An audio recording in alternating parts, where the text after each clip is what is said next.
Hello everyone. So thank you for this the great conference. So let's start our session. Our session title is Korea, China, Japan Nexus Generation Seminar. As the title shows, this session is the round table of the young generation. So the KAIS want to listen the voice of the young generation about the changing international and the regional security environment, and then some currently so troubling the world. So KAIS invited 6 graduate students with the support of the Korea Foundation. So we have the 2 Korean students, also 2 Chinese students, and then 2 Japanese students. But all of them is not now studying in Korea. So let me introduce the 6 people. So, the Lee Soo-young from Seoul National University. And second is the Lee Hae-min, Ewha Women's University. And third is the Choi Sul-ling from the Sungkyunkwan University. And then Lee Bin from Yonsei University. And Imada Kyota, Seoul National University. And Ohara Ayaka from Seoul National University. Okay. So I think we have the 2 themes which we will discuss in this session. So since we invited the student from the 3 Northeast Asian country, definitely the core theme of this session maybe will be trilateral relations or trilateral cooperation. But also KAIS add one more issue to this session. So Korea's participation on the G7 platform. This is one of the diplomatic concern which many Korean people pay attention. So the KAIS also want to get opinion about this issue from the session. So I asked all of them to prepare the presentation material. So 3 or 4 the participants prepare the presentation for focusing on trilateral cooperation, and then other guys covering the issue of the Korea's participation on G7 platform. So let's handle all issues in this session. So I suggest that we will have the 2-round presentation. At the first round, all participants present their own paper. And then second round, all the participants comment and then ask question to other people. So we have only 100 minute, but we have the 6 presenter. So at the first round, each person will finish their presentations around 8 minutes, and most the 10 minutes. So, and then in second round, each person will have the 5 minutes. I don't know. So I want to have the third round or the time for answering the questions. But I don't know. Let's see. So if we have there is the remaining time, we have the third round. But if not, we will discuss in after session maybe, or keep in mind for your studying. So I want we will start from the issue of the trilateral cooperation and then move to the issue of the Korea's participation on G7 in the first round. So let's say here is the decision on the presentation order. At first, the Lee Hae-min from the Ewha University, and second is the Choi Sul-ling from the Sungkyunkwan University, and the third is the Lee Bin from the Yonsei University, and then fourth is the Ohara-sang from Seoul National University. Fifth is the Imada Kyota from the SNU, and finally Lee Soo-young from the Seoul National University will present. So let me give the mic to the Lee Hae-min, please. Yes. Hello, nice to meet you. I'm Hae-min Lee from Ewha Women's University. Thank you for giving me the opportunity to participating as a discussant. Let me introduce myself briefly. I have been working here at KAIS, the Korean Association International Studies, since last 2022. I've prepared for more than 10 conferences, but this is my first time participating as a panelist.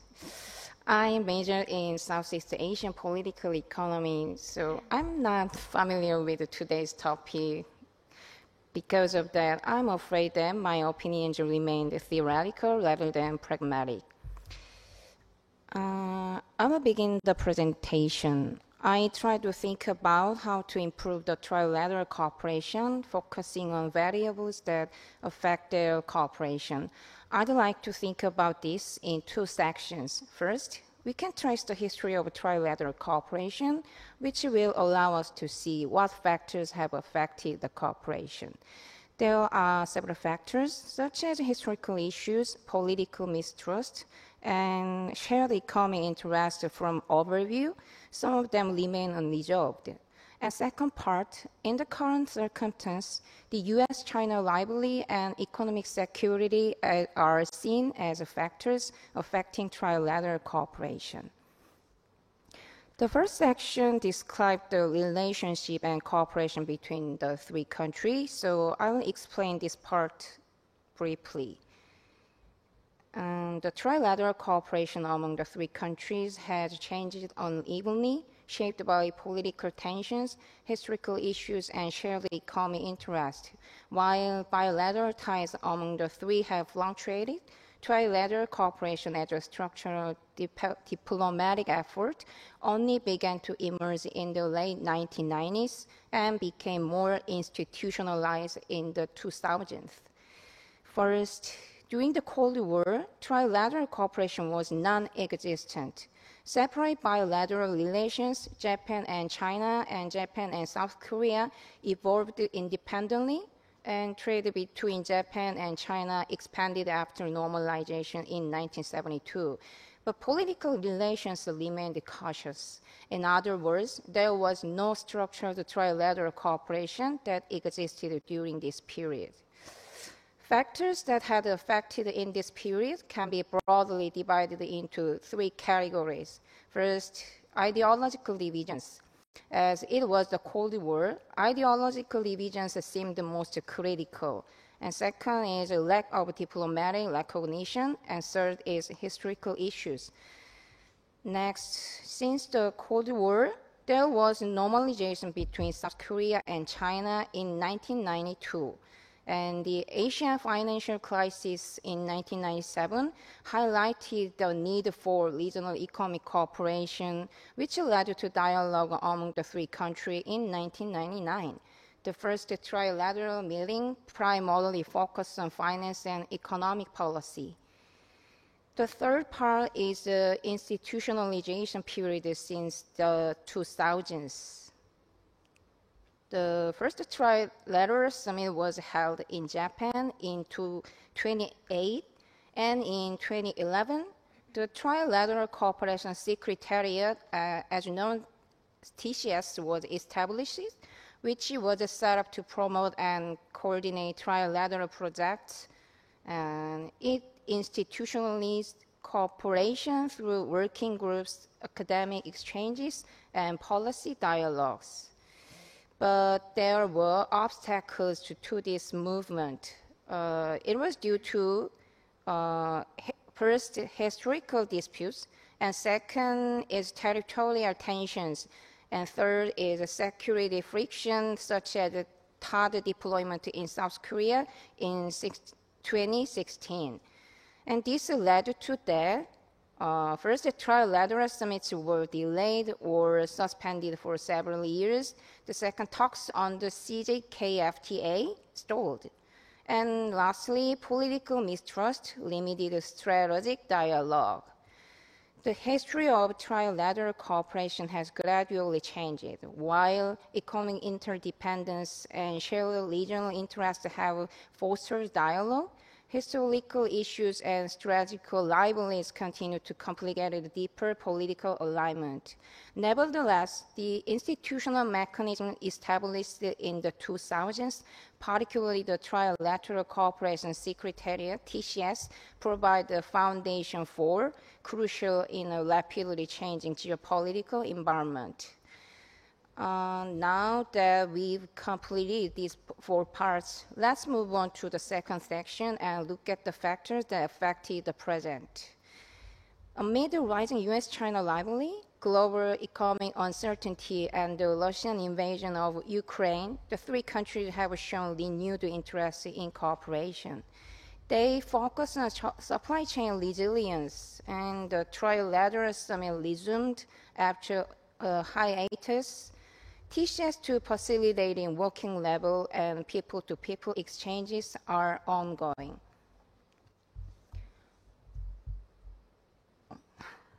I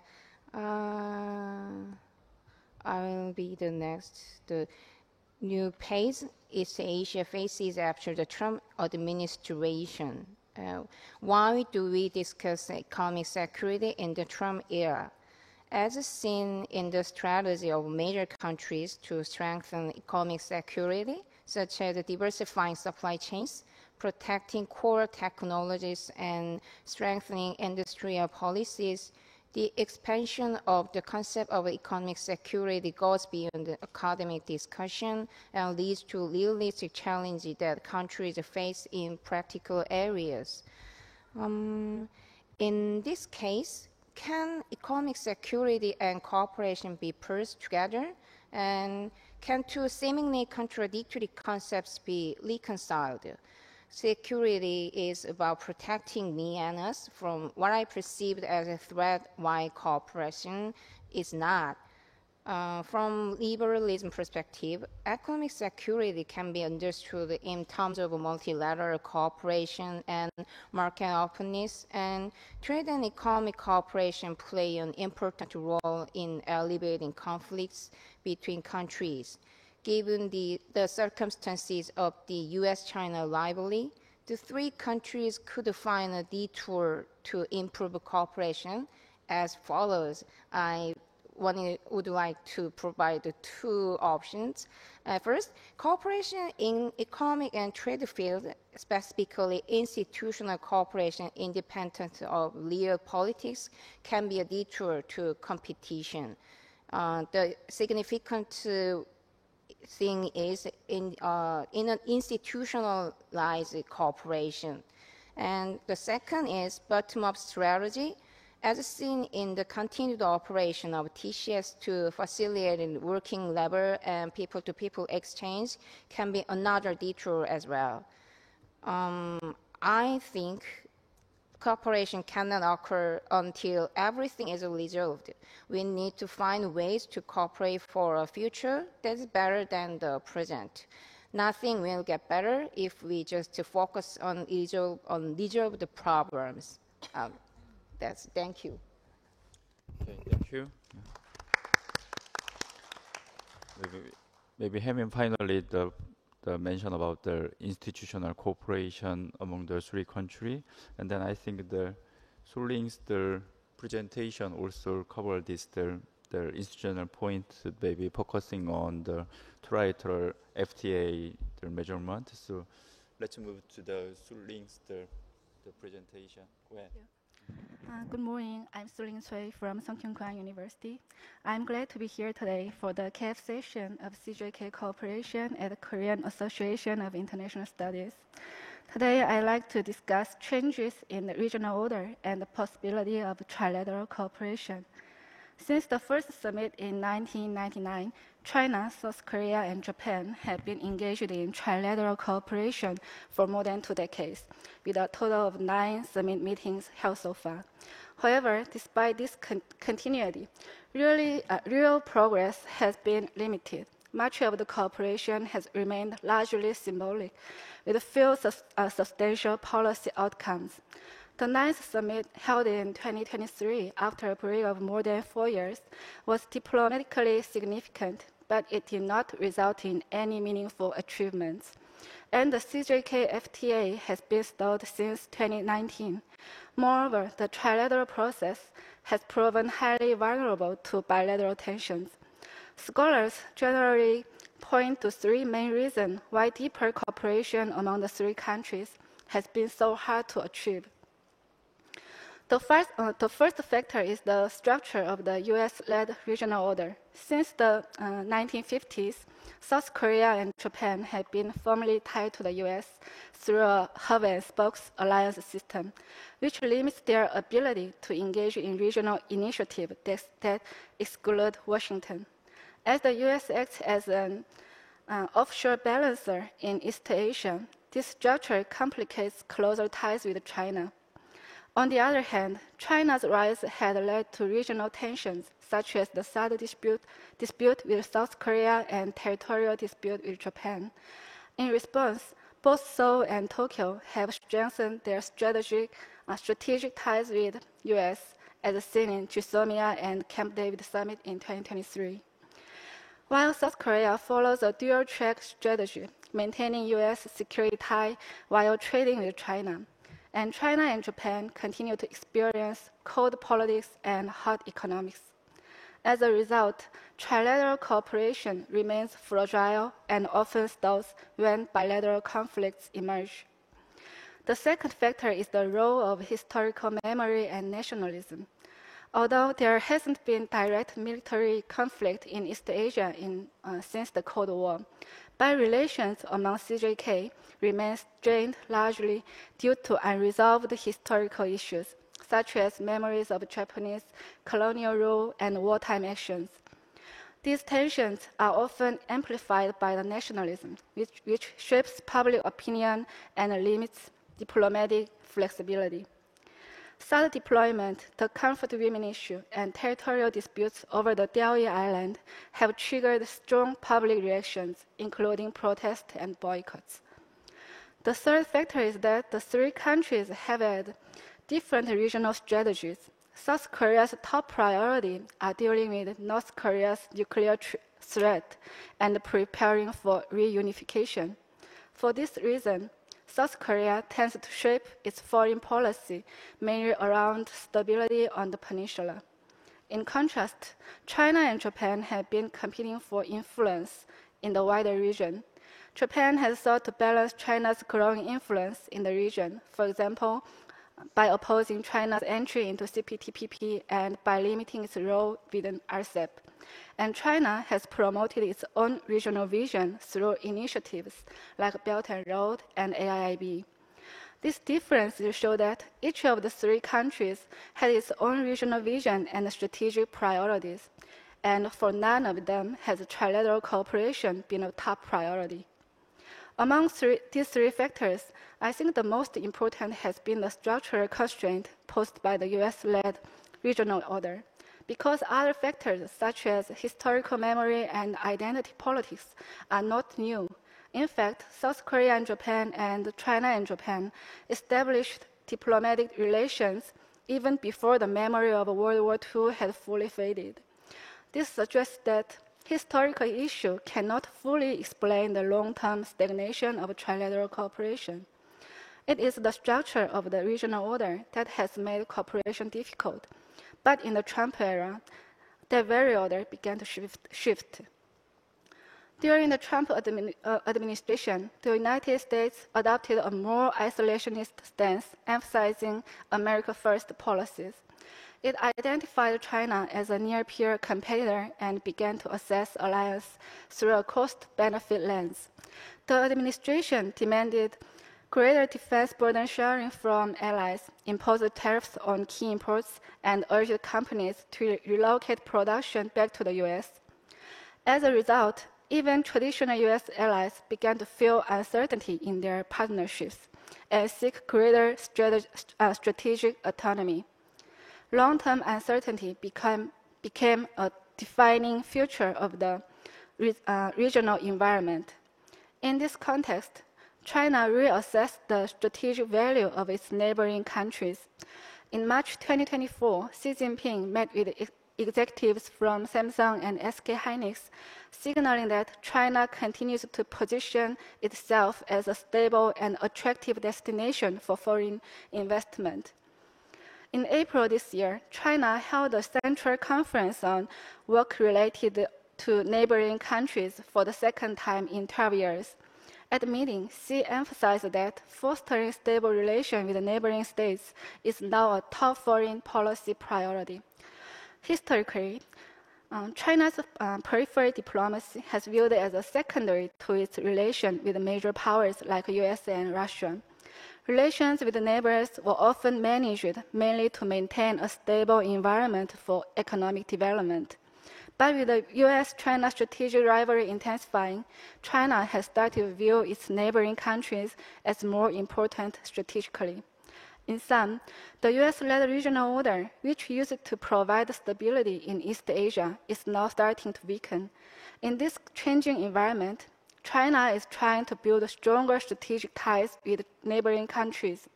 This suggests that the structural barrier that once made trilateral cooperation difficult is now beginning to change. During the Trump administration, as I said before, the United States imposed tariffs and demanded greater defense cost sharing from allies. These policies exposed the vulnerability to export-dependent economies like Japan and South Korea. Japan faced the risk of high tariffs on key industries, while South Korean exports to the US declined significantly. As a result, China, Japan, and South Korea have all experienced growing uncertainty and have begun to reassess their strategic and economic priorities.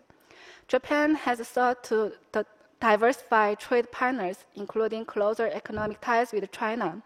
And China has taken steps to resume seafood imports from Japan and has signaled friendliness towards South Korea and Japan by implementing visa-free policies and expressing interest in restarting CJK FTA negotiation. Actually, trilateral cooperation among CJK did not begin as an ideational or normative project. Rather, it emerged out of pragmatic recognition of the need for regional mechanisms in the aftermath of Asian financial crisis. In other words, it was driven by the realist imperative to pursue common interest rather than by ideological or normative goals.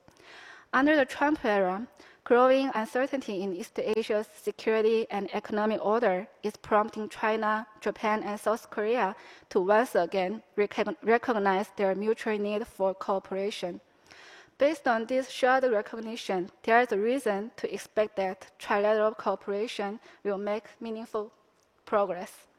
Thank you. Thank you. Maybe Suling to emphasize that the China's changing attitude to neighboring country. Maybe that will be some stepping stone for the future development of the trilateral cooperation. And then also mention several the institutional mechanism, mainly about the trilateral FTA.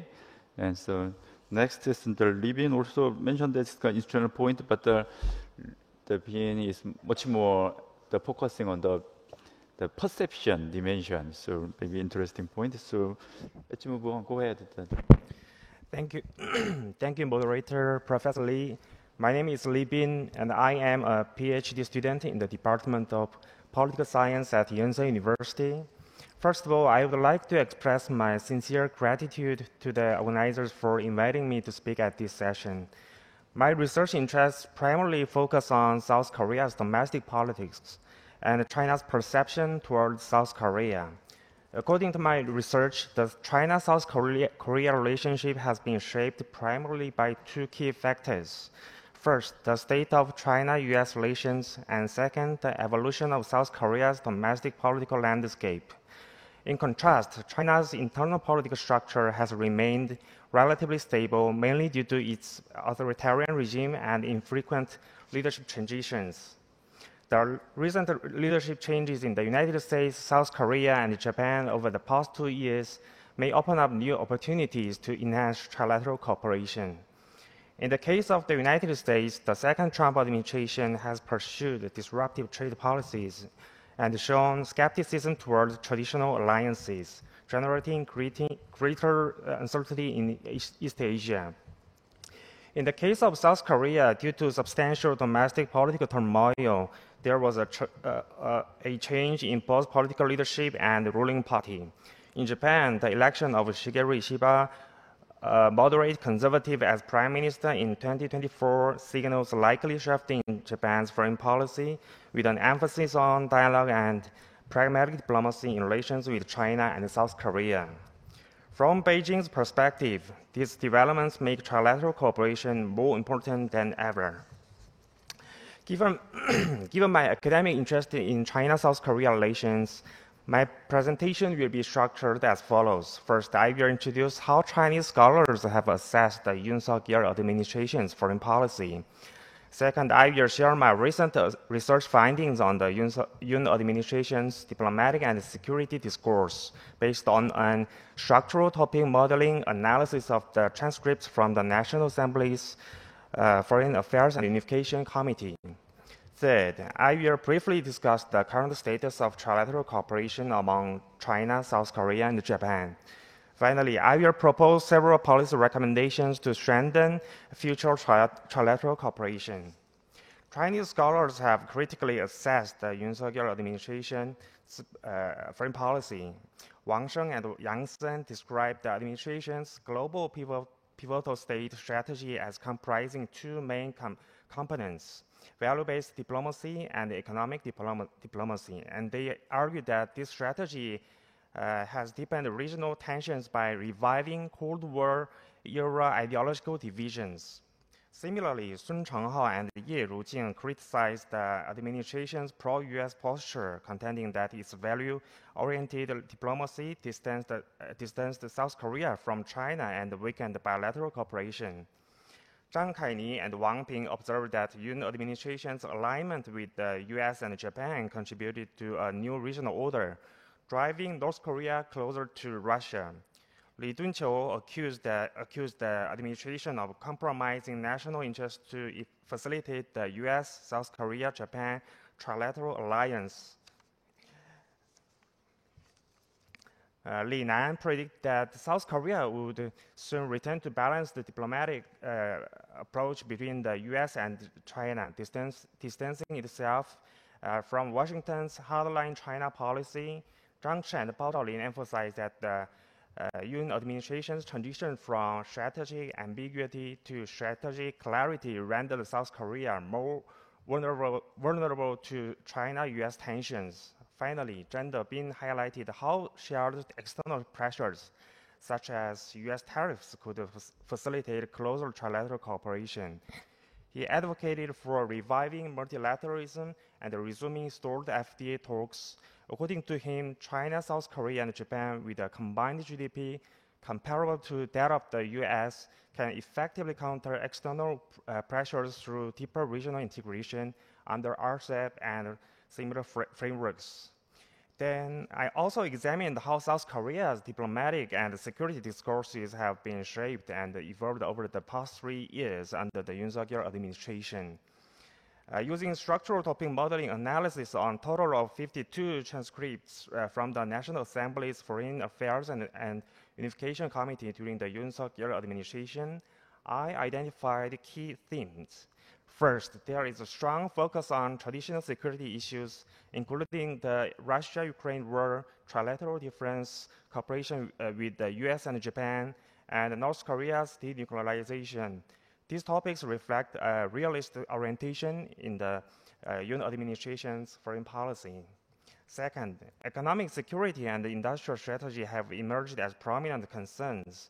Topics including FTAs, semiconductors, and supply chain demonstrate the administration's prioritization of economic diplomacy. Third, historical and environmental disputes with Japan, such as the Fukushima wastewater discharge and the first level issue, have remained significant, suggesting persistent tension in Seoul-Tokyo relations. In addition, I also conducted domestic party-level analysis, which revealed notable partisan differences. It revealed that the People Power Party, 국민의힘, emphasized military cooperation with the US and Japan and focused on North Korea's threats and border security. In contrast, the Korean Democratic Party, 더불어민주당, criticized the government's soft response to Japan's historical and environmental issues. The Yoon administration's short tenure and the shift in ruling party are likely to usher in substantial foreign policy changes. As an opposition party in Yoon's government, the Democratic Party maintained a critical stance. Now in power, it is expected to adopt a tougher position toward Japan. During the presidential campaign, Democrat candidate Lee Jae-myung stated his goals as building a future-oriented comprehensive strategic alliance with the U.S., maintaining stable relations with China, and prioritizing national interest in relations with Russia. Regarding Japan, he emphasized confronting historical and territorial issues. In November 2023, Lee called for a swift revision of South Korea's bloc-centered diplomacy and pivot toward pragmatic, interest-based diplomacy to restore relations with China. Therefore, by analyzing the parliamentary discourse during the Yoon Suk-yeol administration, we can partially predict how the Lee Jae-myung government and the ruling Democratic Party may shape their foreign policy toward neighboring countries. Due to time constraint, let me skip the current status of trilateral cooperation part. Based on the preceding discussion, I would like to propose the following 7 policy recommendations. First, resume trilateral FTA negotiations and integrate them with the existing RCEP framework.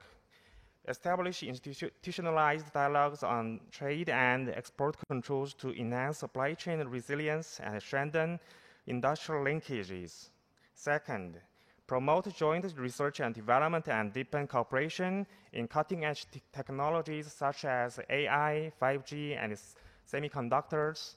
A trilateral digital economy platform should be established, encouraging South Korea and Japan to actively engage with China's innovation hubs. Third, enhance cultural and academic exchanges by leveraging the South Korea-China-Japan Cultural Exchange Year and revitalizing programs such as East Asian Cultural Cities Initiative and student exchange schemes. Fourth, strengthen regional multilateralism through mechanisms such as ASEAN Plus 3, uphold WTO norms, and jointly combat protectionism in support of open and inclusive regional order. Fifth, manage historical disputes through diplomatic channels by entrusting negotiations to professional diplomats while placing greater emphasis on shared long-term interests of Northeast Asia. Sixth, prevent eastward expansion of NATO into Asia.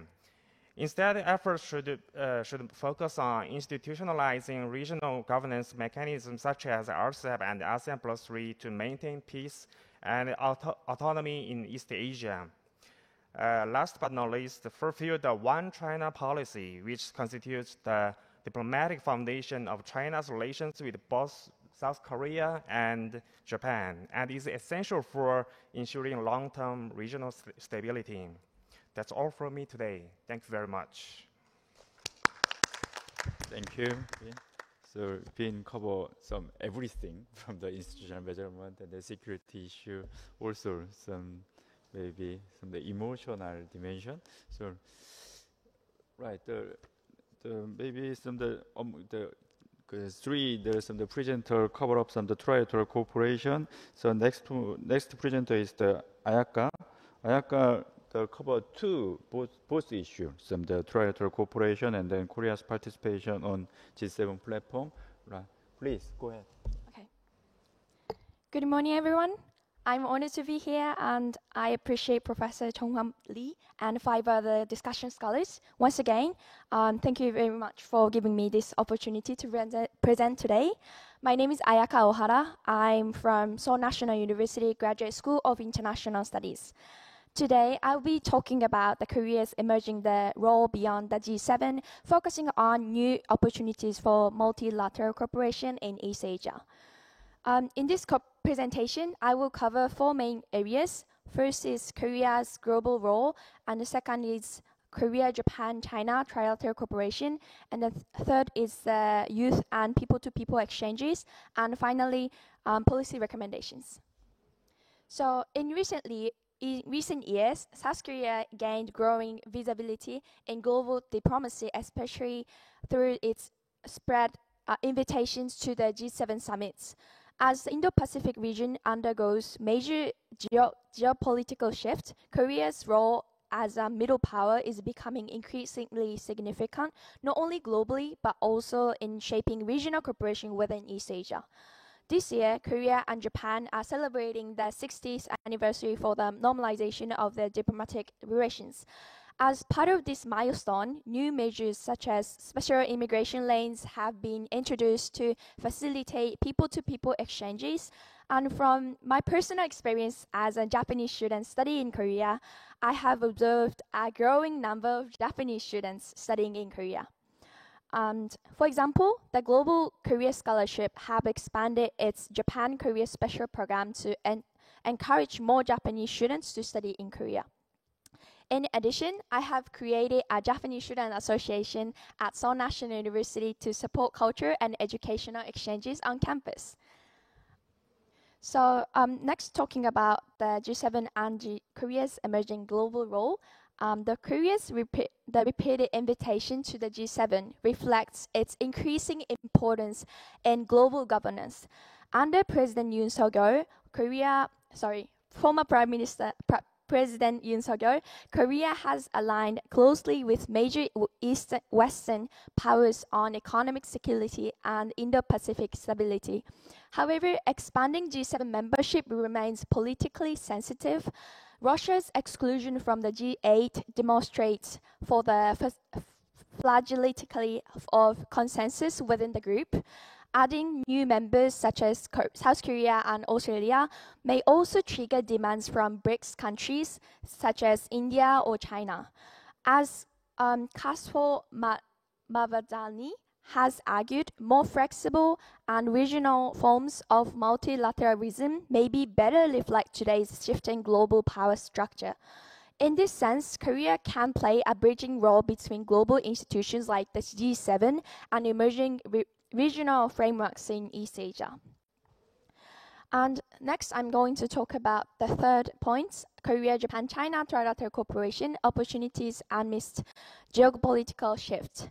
So despite historical tensions, trilateral cooperation among China, Japan, and Korea remains critical for regional stability. These three countries shape deep economic interdependence.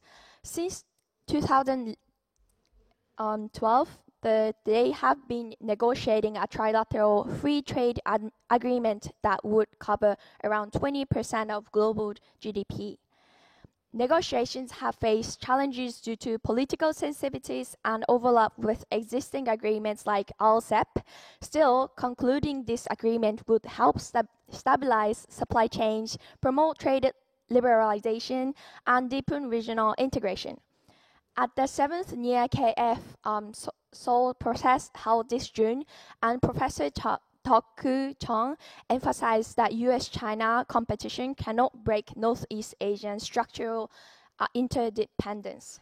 Former Deputy Minister for Foreign Affairs Hitoshi Tanaka added that even with the potential return of Trump administration 2.0, there may be renewed man-to-man for the regional coordination. At the same time, Northeast Asia faces shared vulnerabilities such as supply chain disruptions, climate change risks, and North Korean security threats. This highlights the need for stronger trilateral mechanisms to manage common challenges. And next part is the people-to-people and youth exchanges, the key role of Campus Asia. While the government-level diplomacy often faces obstacles, grassroots exchanges are critical for building trust. One successful example is the Campus Asia program, which supports joint degrees, student mobility, and long-term alumni networks between China, Japan, and Korea. In June 2025, the Campus Asia alumni workshop was held in Beijing, and participants proposed innovative ideas such as mentorship program and Metaverse Campus Asia platform to strengthen the alumni engagement. this program is also now developing into the East Asian version of Europe's Erasmus program. And through this, through my also own participation in TCS Day on May 30th and cross-cultural activities, I have personally experienced the value of youth-driven exchanges, especially in an era of rising nationalism, and these people-to-people connections are really essential for building mutual understandings. And the fifth is the Korea, Japan, and US trilateral partnership, sub-regional security architecture, and alongside East Asian trilateral cooperation, the US, the Republic of Korea, Japan alliance remains vital sub-regional security framework.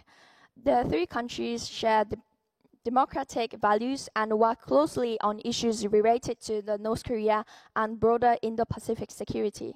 However, the alliance also faces new challenges. For example, the United States visa restrictions during the Trump 2.0 administration negotiatably impacted international students' exchanges. This shows that security cooperation alone is not enough. Strong people-to-people ties are also essential to sustain long-term alliance cohesion. And this July, I will be participating in the Young Trilateral Leaders Summit in Osaka, which aims to foster dialogue and strengthen relationships among the younger generation. And at the end, I'm going to talk about the policy recommendations. So to ensure that Korea can contribute to constructively to the both global and regional governance, I would like to propose several policy recommendations. So first is institutionalize the regular trilateral summits, ministerial meetings, and working level cooperation among Korea, Japan, and China, and expand Campus Asia programs into the additional academic fields and digital platforms such as Metaverse Campus Asia. And the third is promote youth political participation through civic elections, education, and leadership development programs. And the fourth is balance Korea's G7 engagement with inclusive regional diplomacy in East Asia. And lastly, empower the civil society by supporting cross-border dialogue, joint research, and media collaborations. At the end, as a conclusion, I would say Korea's expanding role with the G7 reflects its increasing global influence. However, rather than narrowly pursuing G7 membership, Korea is uniquely positioned to take the lead in fostering regional multilateralism in East Asia. So by balancing global and regional and sub-regional cooperation, and by emphasizing people-to-people exchanges, we can work together to promote long-term peace and prosperity across Northeast Asia. So I just wrote like 3 discussion questions, I'm not sure whether we can use it or not, but just let me explain. How can Korea, Japan, and China institutionalize and deepen people-to-people exchanges beyond the existing Campus Asia framework? And second one is what opportunities exist to balance security-focused Korea, Japan, US trilateral cooperation with more inclusive East Asians regional diplomacy. And the third is how can civil society actors help mitigate historical tensions and build grassroots trust for long-term regional cooperation. And thank you very much for your attention. I look forward to your questions and discussions. Thank you. Thank you.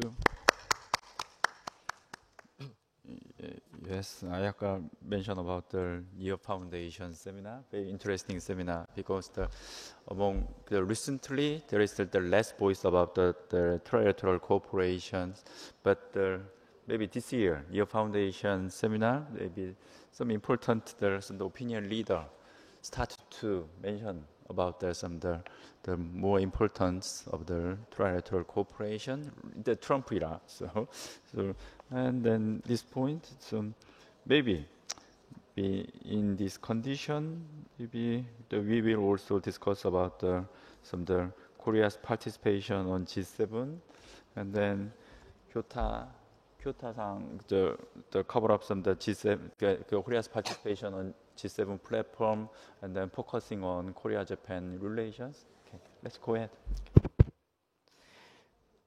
So hi everyone, my name is Kyoto Motor, a master student of the Graduate School of International Studies at Seoul National University. First of all, I want to express my sincere gratitude to Korean Association of International Studies for inviting me today. It's my honor to be here. Today, I hope to share some ideas of trilateral cooperation from Japanese perspective regarding to Korea's G7 participation. So South Korea has long been recognized as the middle pole punching above its weight in international affairs, from mediating regional tension to contributing troops to UN peacekeeping. Korea's diplomacy has emphasized multilateral cooperation and the global Korea vision.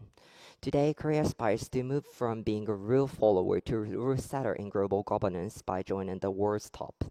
Former President Yoon Suk-yeol has explicitly championed a global pivotal state strategy a bit for greater global influence, and under his leadership, Korea has signaled a clear interest in G7. In fact, Korean officials have quietly lobbied the G7 nation for inclusion, aiming and to expand to G7 into G9 that could formally include South Korea and possibly another democracy like Australia. So this ambition comes at a time of shifting geopolitics as authoritarian coalition such as expanding BRICS grow in influence. Many argue that the leading democracy should likewise strengthen their ranks. In this context, Korea's G9 aspiration represented both an evolution of its middle pole democracy and a response to a changing world order. Japan, as an only East Asian member of the group of 7, G7, currently in a unique position linking Asia with the Western powers. For decades, Japan has shouldered the responsibility of representing Asian perspective in the club. The prospect of adding South Korea to create G9 could significantly alter regional dynamics and G7 internal balance, including Korea will double East Asia's voice in the forum, bolstering the G7's strategic clout in issues centered in Asia. It would diversify what would largely Euro-Atlantic club, injecting more Asian viewpoints on the global issue, ranging from supply chain to North Korea. Notably, experts highlight that Australia and South Korea should be at the front of the line for G7 expansion, both in an advanced, trustworthy democracy whose inclusion would remedy G7 heavy Eurocentric theocracies. Japan itself has shown openness to Korea's greater engagement. Former Japanese Prime Minister Kishida invited President Yoon to attend the 2027 Hiroshima G7 summit, an unprecedented gesture that acknowledges South Korea's growing stature. As expanded G7 with the Korean membership could enhance regional stability by formalizing Japan-Korea cooperation at highest level. With Korea at the table on equal footing, coordination between the two neighbors and the policy becomes more routine, reducing an historical mistrust that often plagued their bilateral ties. Indeed, some argue that giving South Korea a seat of the same term in Japan will help soften domestic South Koreans' opposition to closer relation with Japan. In other words, sharing the prestige and responsibility of G7 membership could solidify a more equal partnership, turning the page on the past animosities.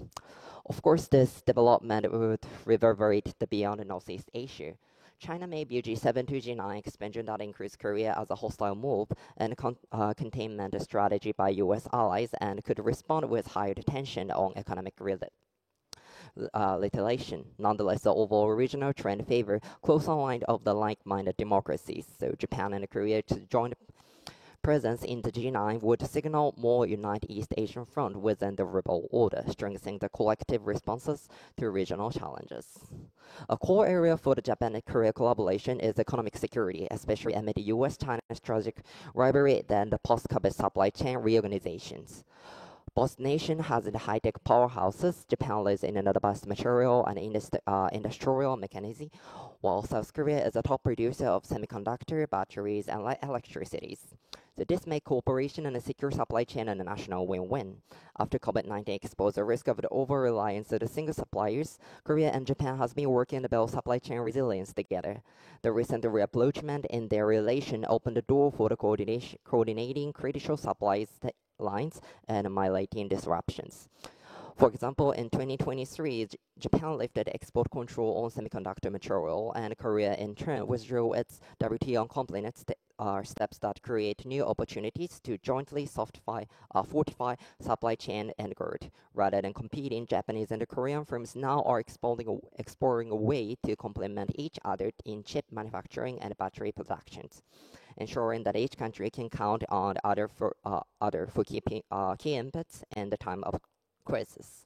Due to the time limitation, I would like to skip the intertrilateral economic consensus. So beyond economics, the expanded partnership between Korea and Japan is vital for regional security and stability.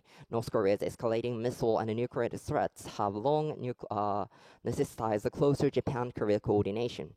Recent diplomatic breakthrough enabled exactly that. Under former President Yoon, South Korea normalized its military information sharing pact with Japan after it had nearby lapsed amid the past. Now with intelligence flowing between Korea and Japan, both countries are better equipped to track North Korean provocation and coordinate responses. They have resumed the high-level defense dialogue and even conducted a trial of ballistic missile defense drills with the United States, sending a clear message of unity. Analysis observed that these restored security ties strengthen the defense and deterrence on the Korean Peninsula and beyond. Influence of G9 net frameworks such as cooperation would be further institutionalized. Japan and Korea could jointly drive G9 discussion on North Korea's denuclearization or maritime security, ensuring their regional perspective shape global policy. In conclusion, South Korea's push for G9 membership reflects its coming of age of global actor. Japan's support will key in turning the aspiration into the reality. What steps can be taken and institutionalize their cooperation going forward? First, G7 powers, including Japan, should seriously consider a formal expansion to include South Korea. As one of former ministers of Korea argued, Korea's membership would significantly expand the vision of philosophy of G7 by upholding democracy, free markets, rule.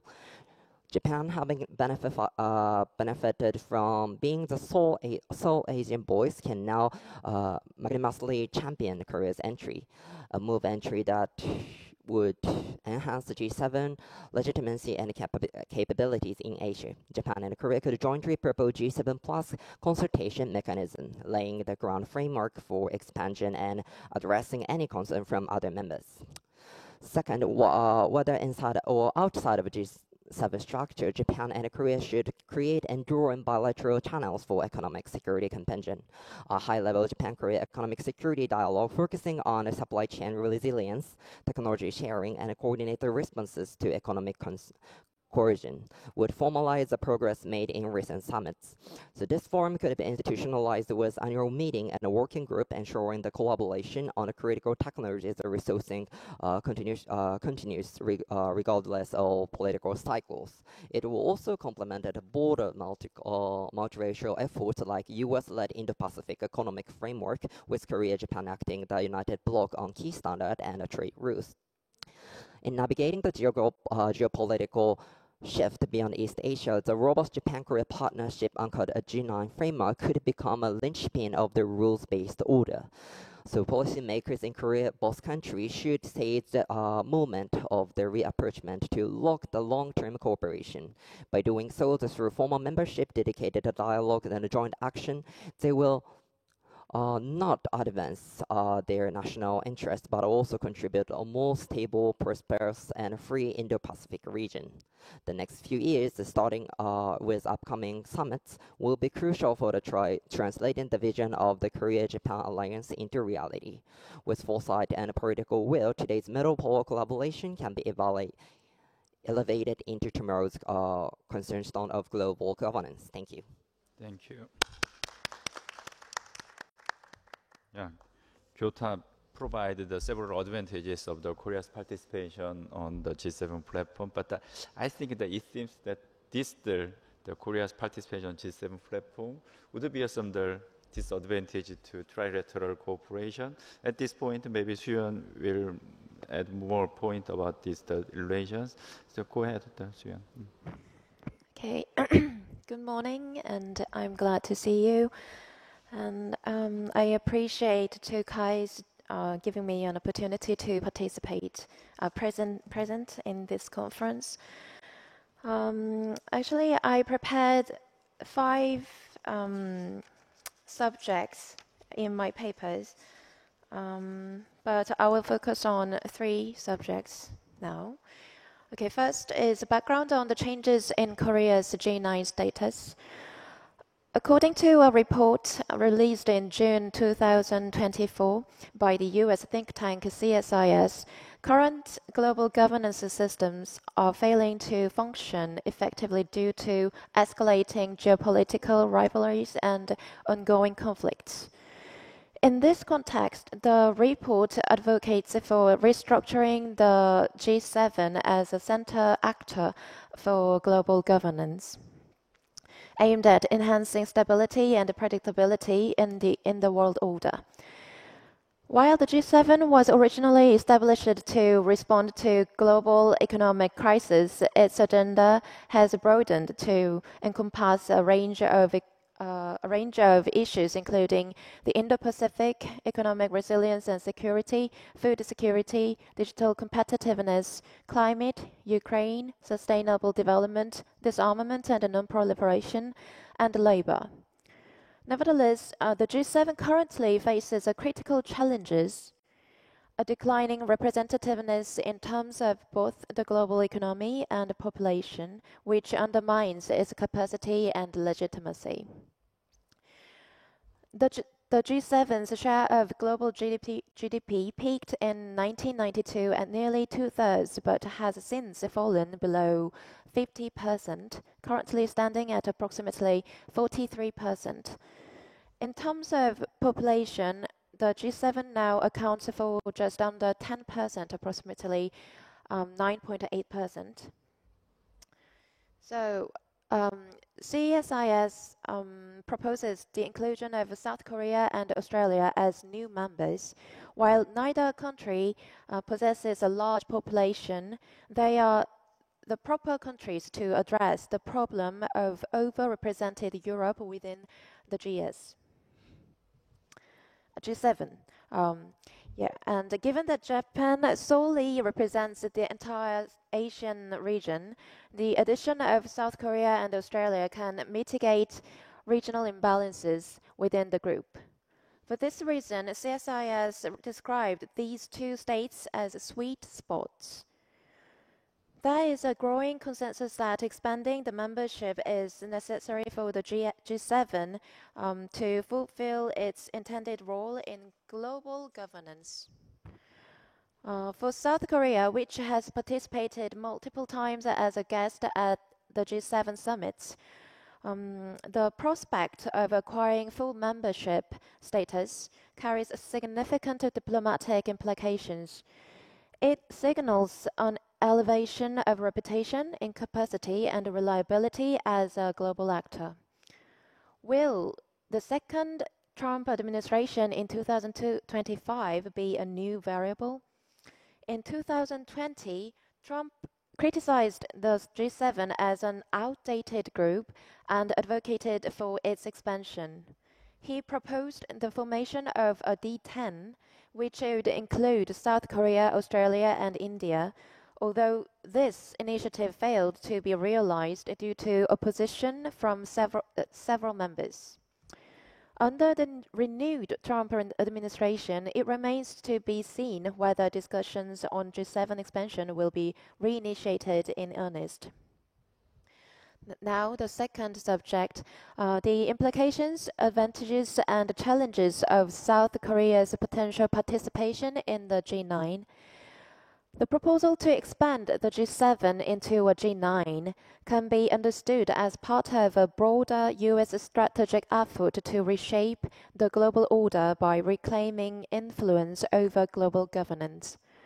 In a world increasingly defined by the confrontation between democracy and authoritarianism, the reconfiguration of cooperative networks to include countries such as South Korea and Australia, both capable of playing vital roles in technology, supply chains, and security, signals an attempt to expand alliances based on shared values.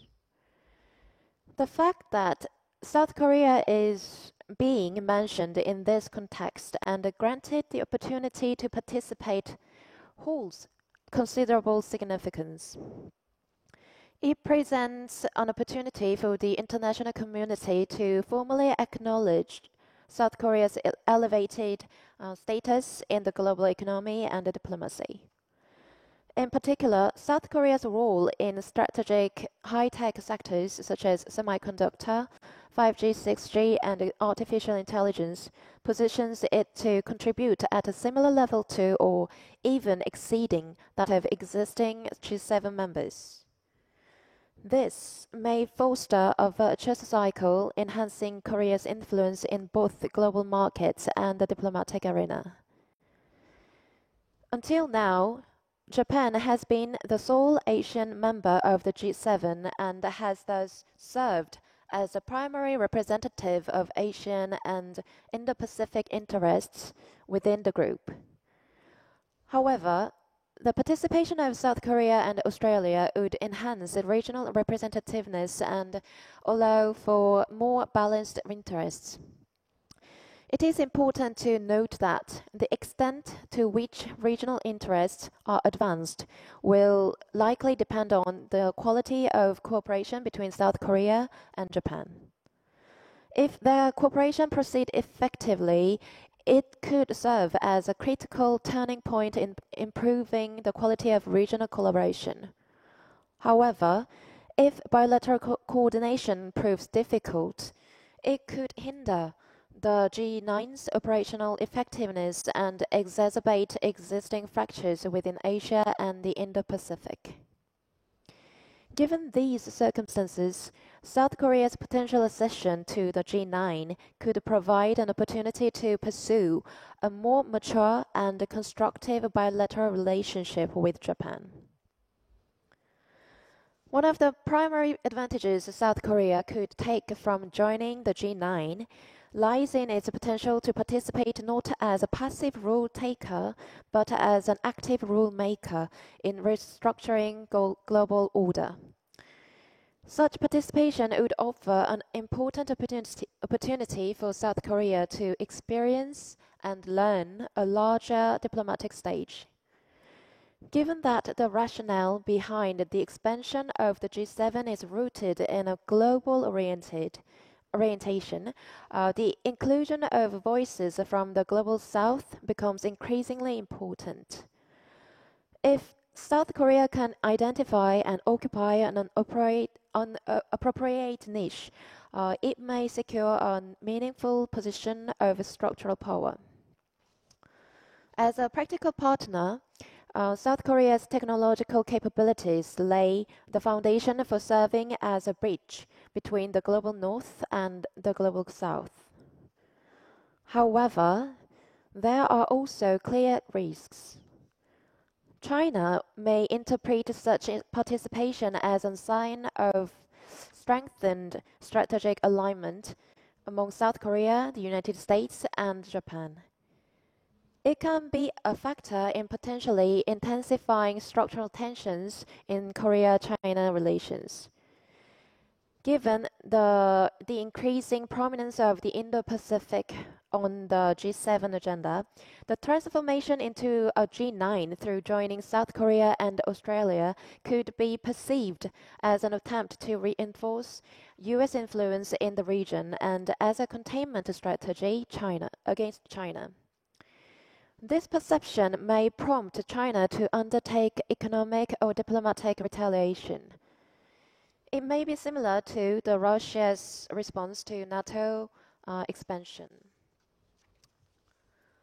While the existing G7 is strongly linked as a transatlantic alliance between North America and Europe, the envisioned G9, if realized with the participation of South Korea and Australia, would extend this access through a new strategic bridge comprising Japan, South Korea, and Australia.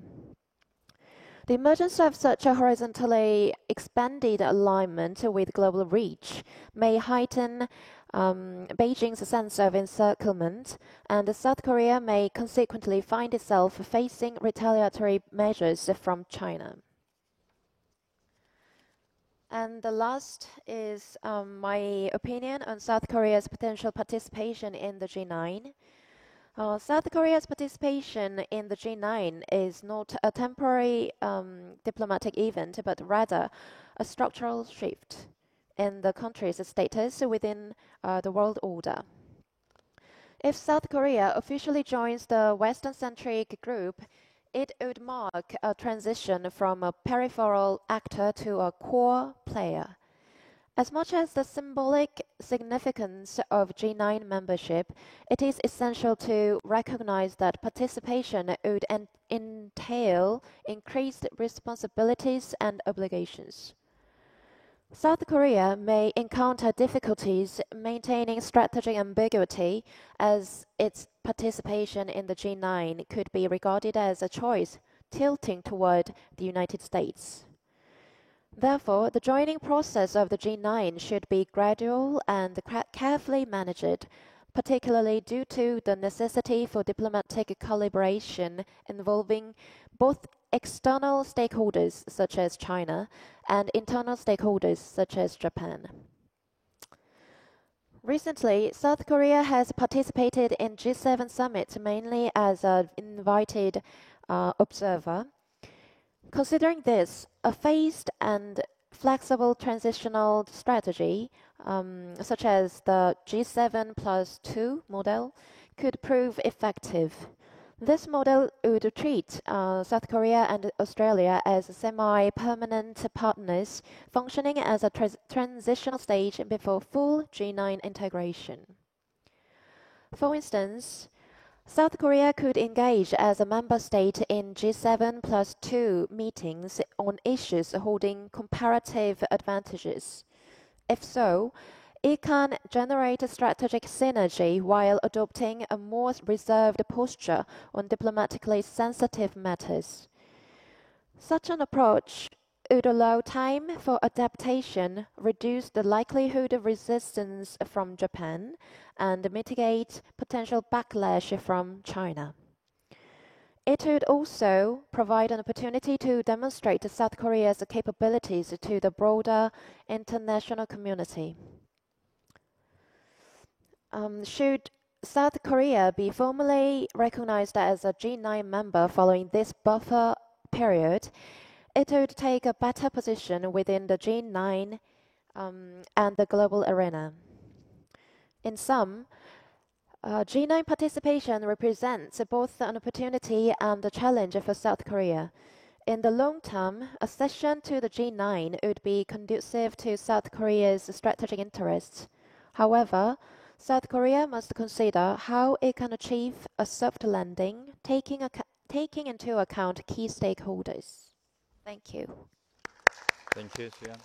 Suyeon gave us some comprehensive view about Korea's participation on G7 platform, and then also maybe it's the disadvantage to trilateral cooperation a little bit. So, yeah, we done nicely the first round. We have the 30 minute. Maybe I think it's enough time for second round and possibly third round. So, in the second round, all of the participants became the discussant now. Okay, so maybe let's keep the presentation order from the Haemin to Suyeon, right?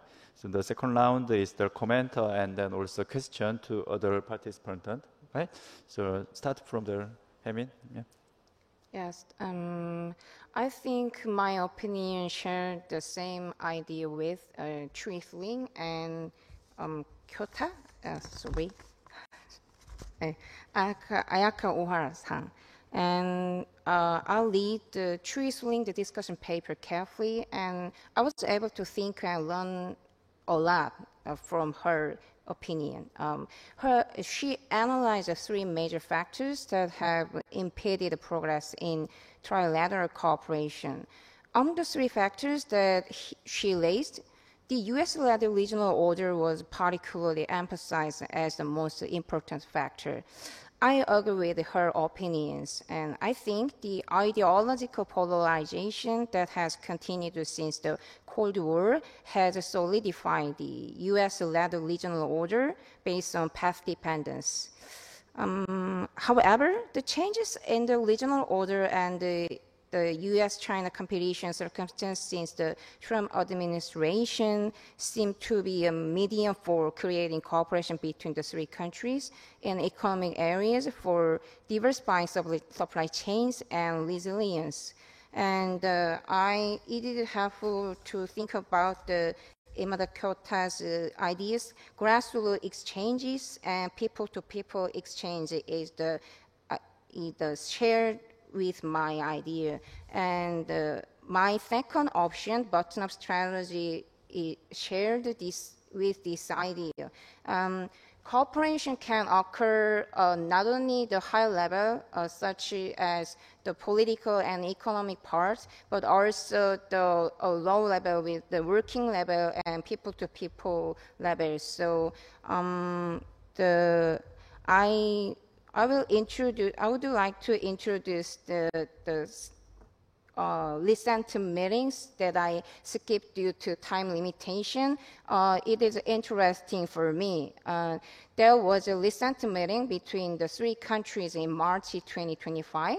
The foreign ministers of the three countries met in Tokyo, seeking to strengthen ties as a turning point in history. They discussed the need for cooperation on issues such as aging populations, declining birth rates, and the green economy. Moreover, the country's trade ministers agreed to speed up talks on the South Korea, Japan, and China free trade agreement to promote regional and global trade. It shows the cooperation between three countries can occur not only high level, such as political and economy, but also the low level is bottom-up strategy share the same idea. Okay, thank you. Maybe some people mention about the society level cooperation, so we'll answer this question. And so next is Suling. Thank you for Haemin's valuable comments. I have two questions for Haemin and Soo-yeon. Haemin raised an important issue regarding the balance between economic security and economic cooperation. I found the topic very interesting. But if the two goals come into conflict, which one do you think should take precedence from a policy perspective? And for Soo-yeon, Soo-yeon provided a clear and insightful analysis for Japan and China might respond to Korea's accession to G9.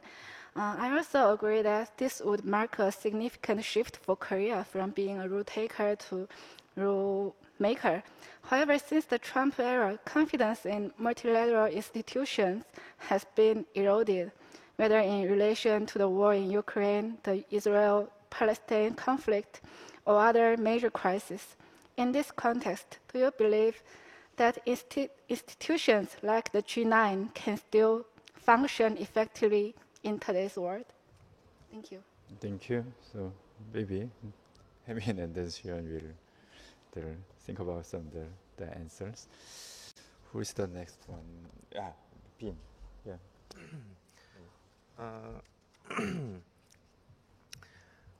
My question is about Ri Haemin's presentation.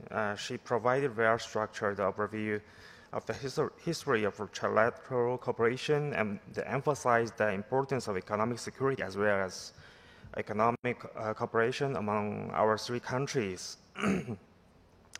As noted in her presentation, the three countries must pursue cooperation in fields of economy and trade, including through the establishment of FTA and address issues that can substantively improve their economies and daily lives of their citizens. However, the explanation of the bottom-up strategy proposed by Ri lacks concreteness. It remains unclear which domains of cooperation at the grassroots level are expected to lead to broader collaboration, and how exactly such linkages are logically constructed and operationalized. It is important to explain more clearly how local or bottom-up cooperation can lead to broader policy changes or official collaboration between governments.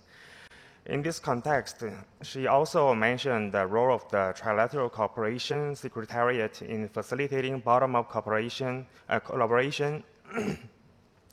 The TCS has indeed helped to lay an institutional foundation for trilateral cooperation, functioning as a stable platform for communication even during periods of political tension. It has played a constructive role in promoting decentralized cooperation, especially at the levels of civil society, youth exchanges, and the local governments. At the same time, the TSC faces clear limitations. It lacks decision-making authority and legal enforcement power, and its effectiveness depends heavily on the political will of the three governments. Furthermore, the TCS operates with limited financial and human resources, with a staff of approximately 30 members, which significantly constrains its capacity. Therefore, it would be helpful if Ri could elaborate on how grassroots level cooperation can effectively scale up to influence higher level intergovernmental cooperation, particularly in light of the structural limitations of the TCS. Thank you. Thank you. Yeah, interesting questions. So, and next one is the Wara-san. Thank you very much for the presentation. I would like to ask questions, especially to Korean presenters, because since the election finished and the new administration going on, and then in the light of frequent political transitions in South Korea, and also right now, Japan is also going to have the election for the upper house, and then how do you think these bottom up initiatives like grassroots cooperation can be better institutionalized, or how it is be influenced by the new governance, or so that they can not just temporary or symbolic. So my question is more how we can continue those grassroots trilateral relationship between besides the new administration coming on. Yeah, thank you. Okay, thank you. Next is the Imada-san. Okay, so thank you for the 5 scholars. Okay, sorry. Thank you for the 5 scholars of the great presentation, and you guys are a multifaceted analysis of South Korea's potential G9 participation and a trilateral cooperation, but it's very immersive, especially your emphasis on really defining Korea-Japan cooperation through strategic role division, acknowledging area for pragmatic cooperation with China, including possibilities to global south. And I also appreciated all of the presenters' recognition that the trilateral cooperation will not only affect inter-three countries, but could face a regional order in East Asia, promoting reevaluation of trade relation between Korea, Japan, and China. So the discussion point I want to make is that given the constant both Japan and China and Korea potential strategic marginalization, so what do you guys think is the realistic potential for the 3 countries, Korea, China, Japan, to cooperatively contribute to shaping a new inclusive global order? So once again, thank you for the great presentations. Okay, so finally, it's the Suyan. Okay, I think other 5 presenters gave us a very good, insightful presentation, and I was very impressed to Ohara, Ms. Ohara's presentation, because she is mentioned about civil levels, some plans or initiatives. So it was very impressive to me, and I have a question to Japanese and Chinese presenter. Actually, I wrote about the Japan's expected response and also the China's expected response for about Korea's G9 participation.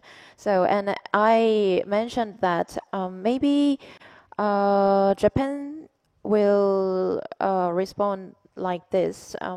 Actually, if South Korea's participation in the G9 be realized, then it would signify the implementation of U.S. strategic intent or will, strong will. So, as such, Japan will have no choice but to welcome. But however, underneath, it may have complaints, I think. Because the joining of South Korea could diminish Japan's influence within the G7 framework by undermining its symbolism as a sole Asian member, and moreover, overlapping roles between South Korea and Japan in setting agendas and leading discussions may dilute also Japan's previously uncontested position. So, as I remembered, then Foreign Minister of Japan, Motegi, yeah, he mentioned that he emphasized that preserving the G7 framework itself is very important, and I think it signals Japan's reluctance toward expansion.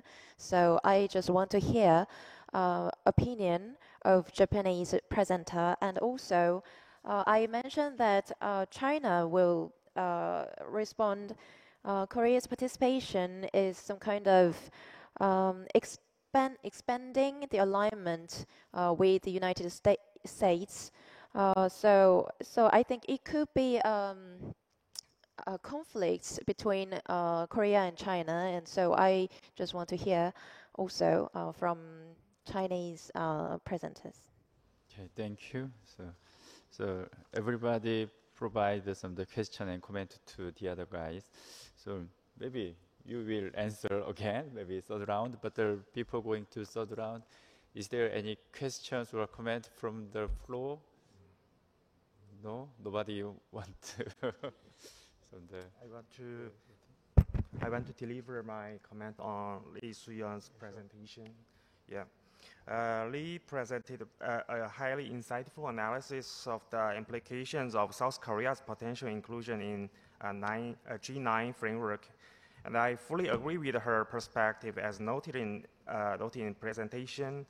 South Korea's participation in the G9 should not be viewed as merely a temporary diplomatic event, but rather as a strategic shift that challenges the South Korea's strategic ambiguity policy and is closely tied to structural changes in the international order.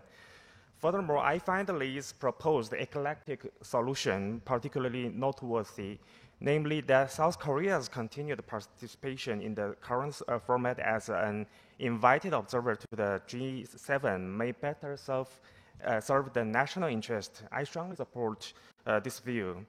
Lee offered a highly appropriate and insightful observation that the expansion of the G7, an elite Western Central group, could be perceived as a threat by China and Russia, thereby becoming a potential trigger for regional intentions. It is not an exaggeration to say that the root of many contemporary conflicts and regional security dilemmas lies in the underestimation of great powers' threat perceptions, or the mistaken belief that such great powers do not feel threatened. China, in particular, may very well interpret the eastward expansion of the G7 as an attempt to build an Asian NATO. Similarly, the G7, an elite group centered around the West, is fundamentally led by the United States. And any expansion of the G7 in East Asia effectively signifies an extension of U.S. influence in the region. If the West has no intention of deepening confrontation, it would be more appropriate focus on platforms such as the G20, which includes China and other large developing and populous countries. Moreover, if the G7's declining share of the global population and economic output is indeed undermining its legitimacy, and if the genuine purpose of expanding the G7 is to enhance representation from Asia and Global South, then the focus should not be on forming an oddly numbered G9. Instead, serious discussion should center on the possibility of G10, one that includes China, a major power both in terms of population and economic size. Really? Good. Interesting comment. Okay, so actually it is the additional point in the second round, right? Okay. So is there any comment or question from floor? If not, so we'll go ahead with the final maybe round about the maybe answering the question, other people's questions. But yeah, what kind of order? Maybe same order? Okay, same order is good. Yeah, thank you for questioning from Truth Linked. I think the concept of economic security and economic cooperation seems quite contradictory. So which one has priority is not an easy question, but if I have to say, security has the priority due to protecting ourselves is most crucial for us. When I was first deciding on the title, my title is When You Meet a Head-to-Head Competition, Take a Detour. I was struggling between when you meet and when you witness. We can be either the subject or the object of competition.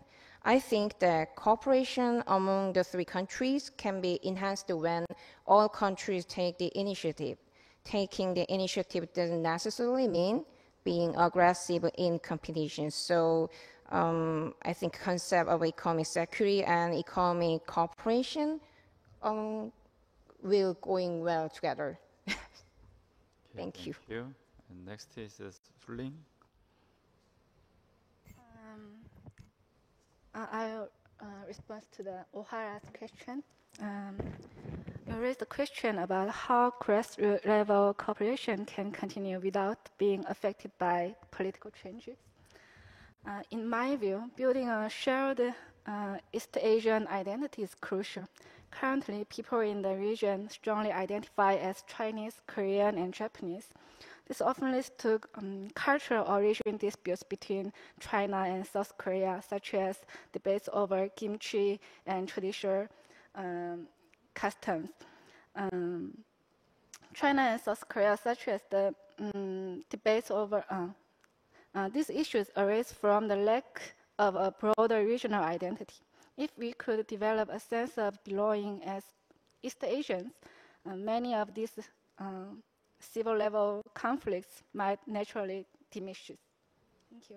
Okay, thank you. Bin, can you add some more point? Answer the question? Nothing? Okay, go ahead to Ohara-san. Yeah. Ohara-san? Okay, thank you, Ms. Chui, responding my question, and also, okay, so from the Ms. Lee Soo-young, I would like to answer from my perspective to Japanese stance.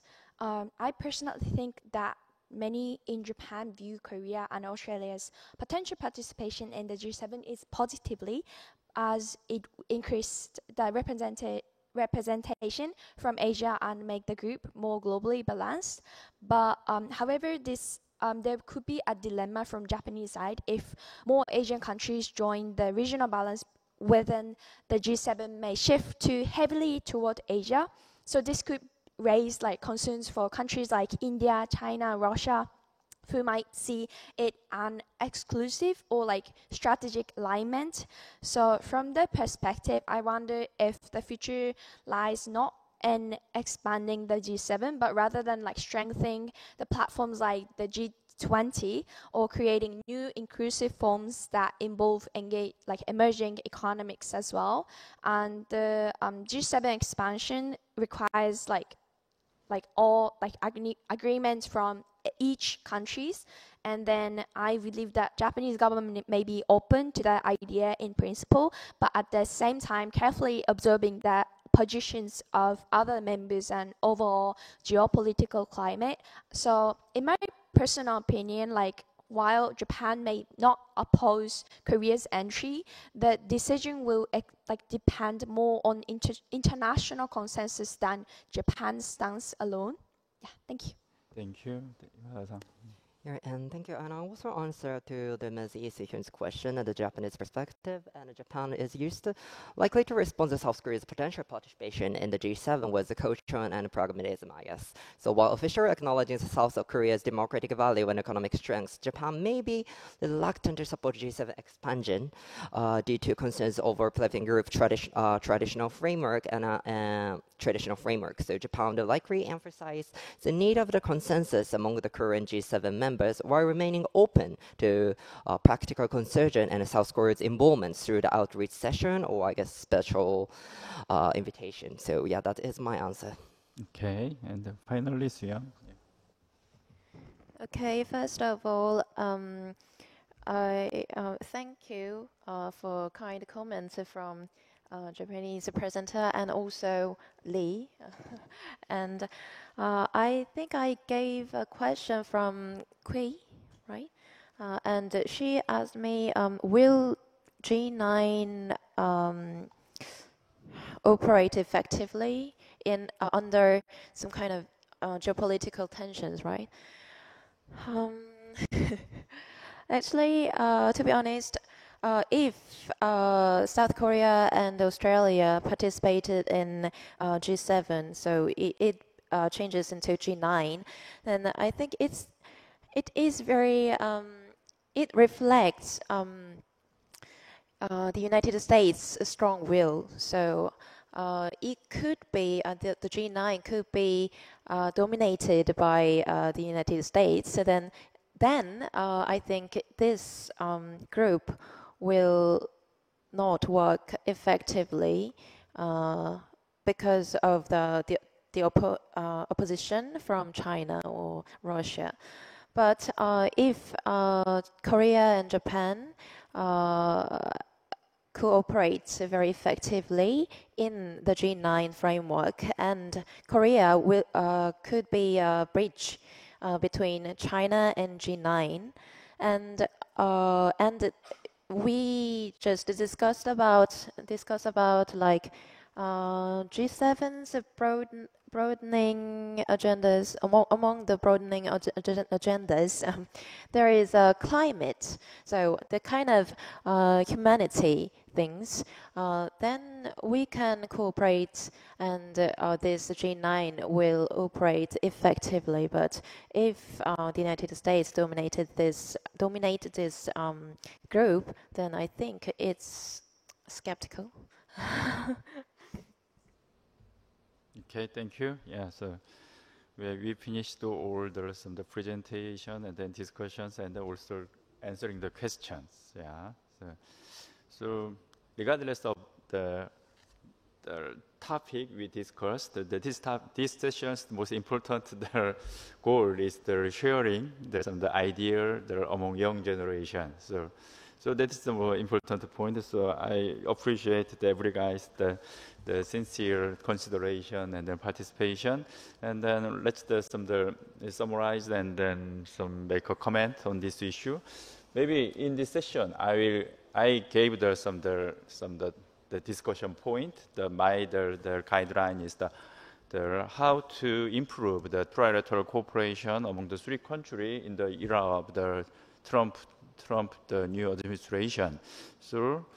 But the leadership wanted to add one more point: the Korea's participation on G7 platform, and maybe these two, maybe these 2 points could be some the conflictual, the competing or conflictual some relations. But I think the trilateral cooperation can deepen without regardless of this the Korea's G7 participation or not. So I think that anyway these two issues separated the issues.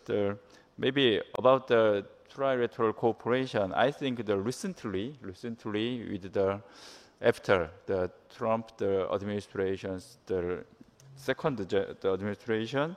So there is more the increasing attention on trilateral cooperation, even in the Japan and then South Korea. So maybe we can see how much the political leader of the three countries developed this trilateral cooperation. I'm not sure about that there are the real intention in this they're emphasizing the trilateral cooperation. Sometimes it can be just the only hedging strategy, not a sincere attitude to the cooperation. But anyway, the trilateral cooperation became much more important to issue in the three countries, the three governments, the diplomatic goal. So let's see. And then many guys mention about the institutional measurement, focusing on the economic dimension, mainly trilateral FTA, right? Free trade agreement. But think about the FTA. The way we have also the other the institutional measurement like the CCTPP, and then also RCEP, and then Korea and China made us the FTA.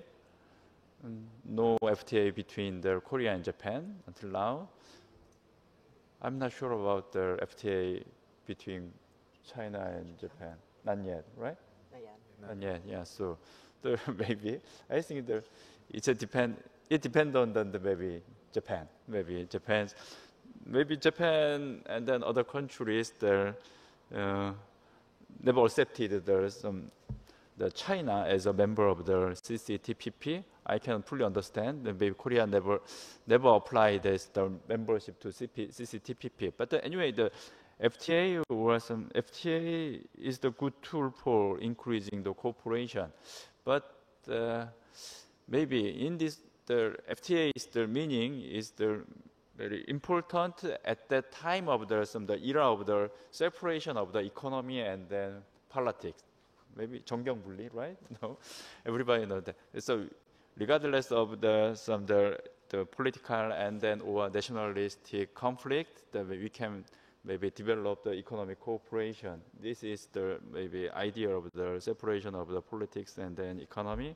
At that time, the institutional measurement on focusing on economic dimension can be a tool of maybe the increasing cooperation. But now we are living in the era of the economic security. Every economic dimension issue became the securitized. So if we maybe three countries meet for the trilateral FTA, we should discuss about the supply chain or some maybe restriction on the technologies, some movement, and then other security concern in economic dimension. It's very difficult time for increasing cooperation in economic dimension. So let's maybe Hamin mentioned about this point, economic security, and then the economic cooperation, the relation between the economic security and the economic cooperation. That will be the key concern to us. And let's move to the G7 issue. So I'm not a fan of the Korea's participation on G7. Maybe G7 sometimes considered as some credit to some advanced country, but the G7 membership means kind of the golden straight jacket. Maybe golden straight jacket means maybe this member country will get us some restriction on the several maybe norm dimension and also value dimension. So G7 countries share the core, not of the economic politics or security politics, about the value and then principle of some regime or some other things. And then so G7 membership means the obligation and the duty for the global governance means some many duty. So that means Korea should understand the kind of the meaning, and then maybe being also mentioned about the G20. and then G10. I'm not sure about G10, but think about some the G8. Maybe the G7 country invited the Russia and then discussed about how to handle the global order. But now, the China prefer G2, the bilateral relations, and then G7 is not the same thing with their opinion with the United States. The G7 has its own the mechanism, but maybe G7 expanded to G8 or G9. What's the role of the G8? Maybe, and then what's the role of the G20? Maybe you are familiar with the Gordon Brown, the former Prime Minister of the United Kingdom. The Gordon Brown always mention about we should go to the G20, not G7. So there is also this kind of the idea. There is this kind of voices. Maybe so. There are several other pointed.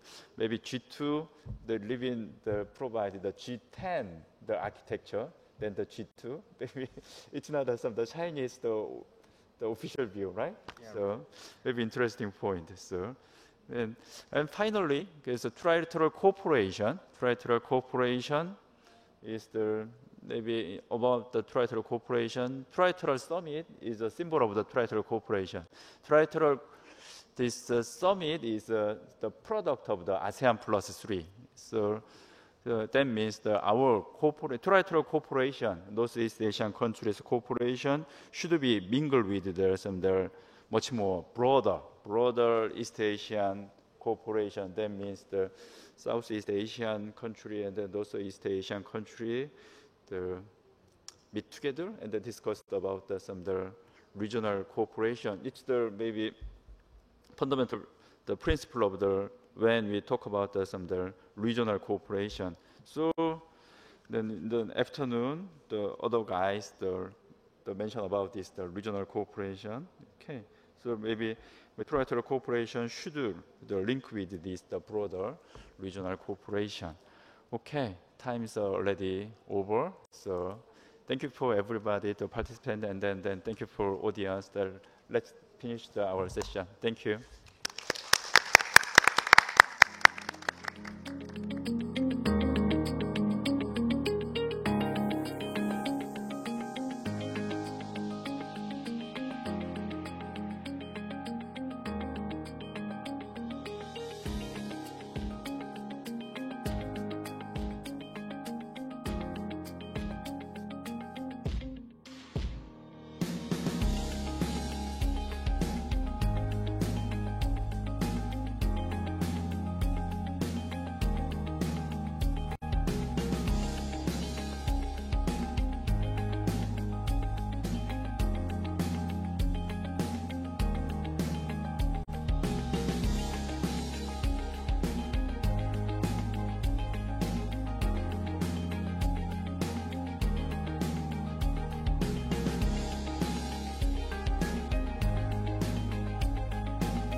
Thank you very much for joining us for the final session of the 2025 Korean Association of International Studies annual meeting, featuring a roundtable discussion by the next generation scholars from a variety of the countries.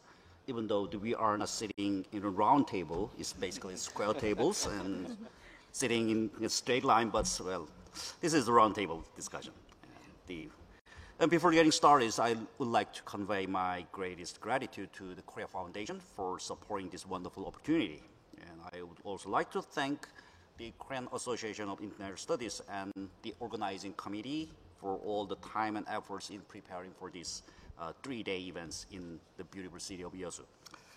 I'm Sonil Kim of the College of International Studies at Kyunghee University, and honored to chair the roundtable discussion entitled "The Prospect of Conflict and Cooperation in East Asia in the Era of Great Power Politics." Basically, we are going to discuss one of the oldest and rather obsolete topic in Asia, but it does not mean that this issue of conflict and cooperation in Asia is insignificant or unimportant, but completely opposite. It is an old issue because it has not been effectively addressed for the past century. And that's why I believe the Korea Foundation organized this roundtable discussion with next generation panelists to have some fresh ideas that may offer the new visions and possibilities to break through the problems. For this, we definitely should begin with a diagnosis followed by a prescription. So I'm going to allocate the discussion time with a couple of segments. First, we are going to have a presentation by panelists about their thoughts on the fundamental, historical, and structural sources of conflict and instability in the region, particularly the security-related issues such as the North Korean nuclear problems or the Russian-Ukrainian war and the cross-strait issue in China, and the Indo-Pakistani conflicts and the contention in Myanmar, etc., etc. I particularly asked them to address why the causes of conflict and instability have not been resolved since the end of the Cold War, despite the growing interdependence and overall economic prosperity. So once we have a diagnosis, we should propose a prescription. So we will have a time to listen to each panelist's view on building cooperation in Asia during the Trump era, which has made virtually everything unstable and unpredictable. I particularly asked each panelist to think about his or her view on what Asian nations should do amid the growing political and economic nationalism, competition, and so-called blockization. And then I'll pass the microphone to the panelists in the order of seating. So when you begin your presentation, so please briefly introduce yourself before the presentation. And let's get started. So why don't you start with the Mr. Lee Jiao-yong. Okay. Professor Kim, for the panelists and audience members, good afternoon. Please push the microphone.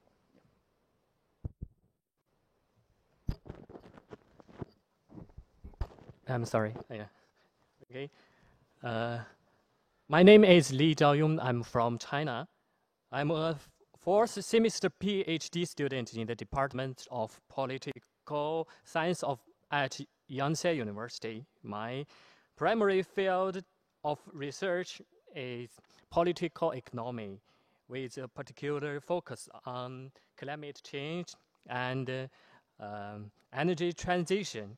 It's a great honor for me to participate in today's discussion. I believe the topic we are discussing today contains 3 keywords: great power politics era, conflict, and cooperation.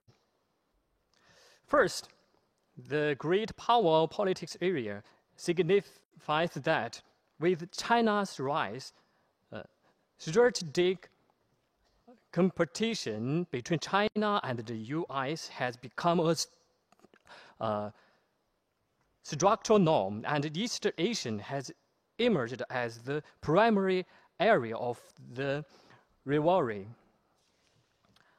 The US has pursued its dominance by promoting mechanisms like the Indo-Pacific strategy and the Chip 4 alliance. aiming to economic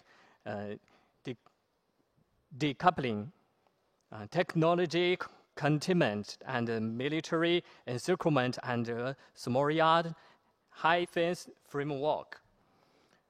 Meanwhile, China, while continuing its development and safeguarding core interests, is also striving for greater institutional voice in the international order. Second, the risk of conflict in East Asia remains persistent. Hotspot issues such as the South China Sea disputes, the Taiwan Strait tensions, and the North Korean nuclear problems are all highly sensitive. And Japan is accelerating its path toward becoming a normal state.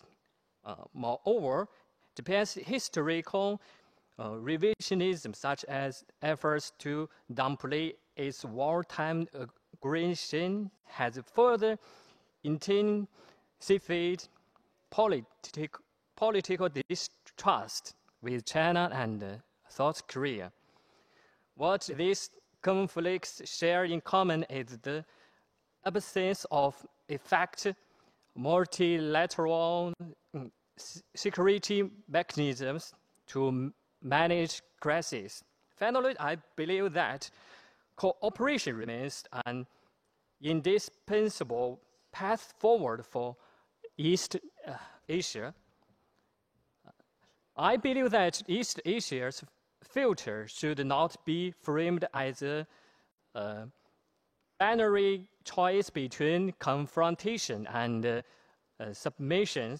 Rather, we must strive to find institutional buffers within structured tensions and seek constructive transformation within realistic constraints.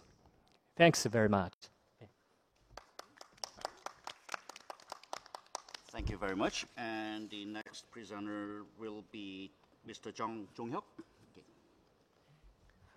Thank you.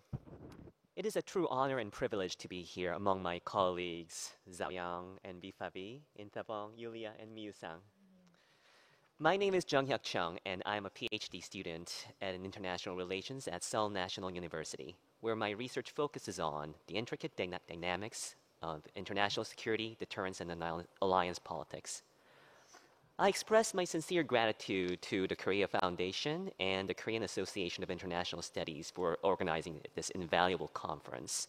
And a special thank you to Professor Kim Sun-il for moderating this discussion. Today, foundational, ever important, unresolved, this issue of status of conflict and cooperation in Asia is drawing from recent academic discussions and policy debates. Asia, despite its remarkable economic dynamism, remains a hotbed of enduring conflicts.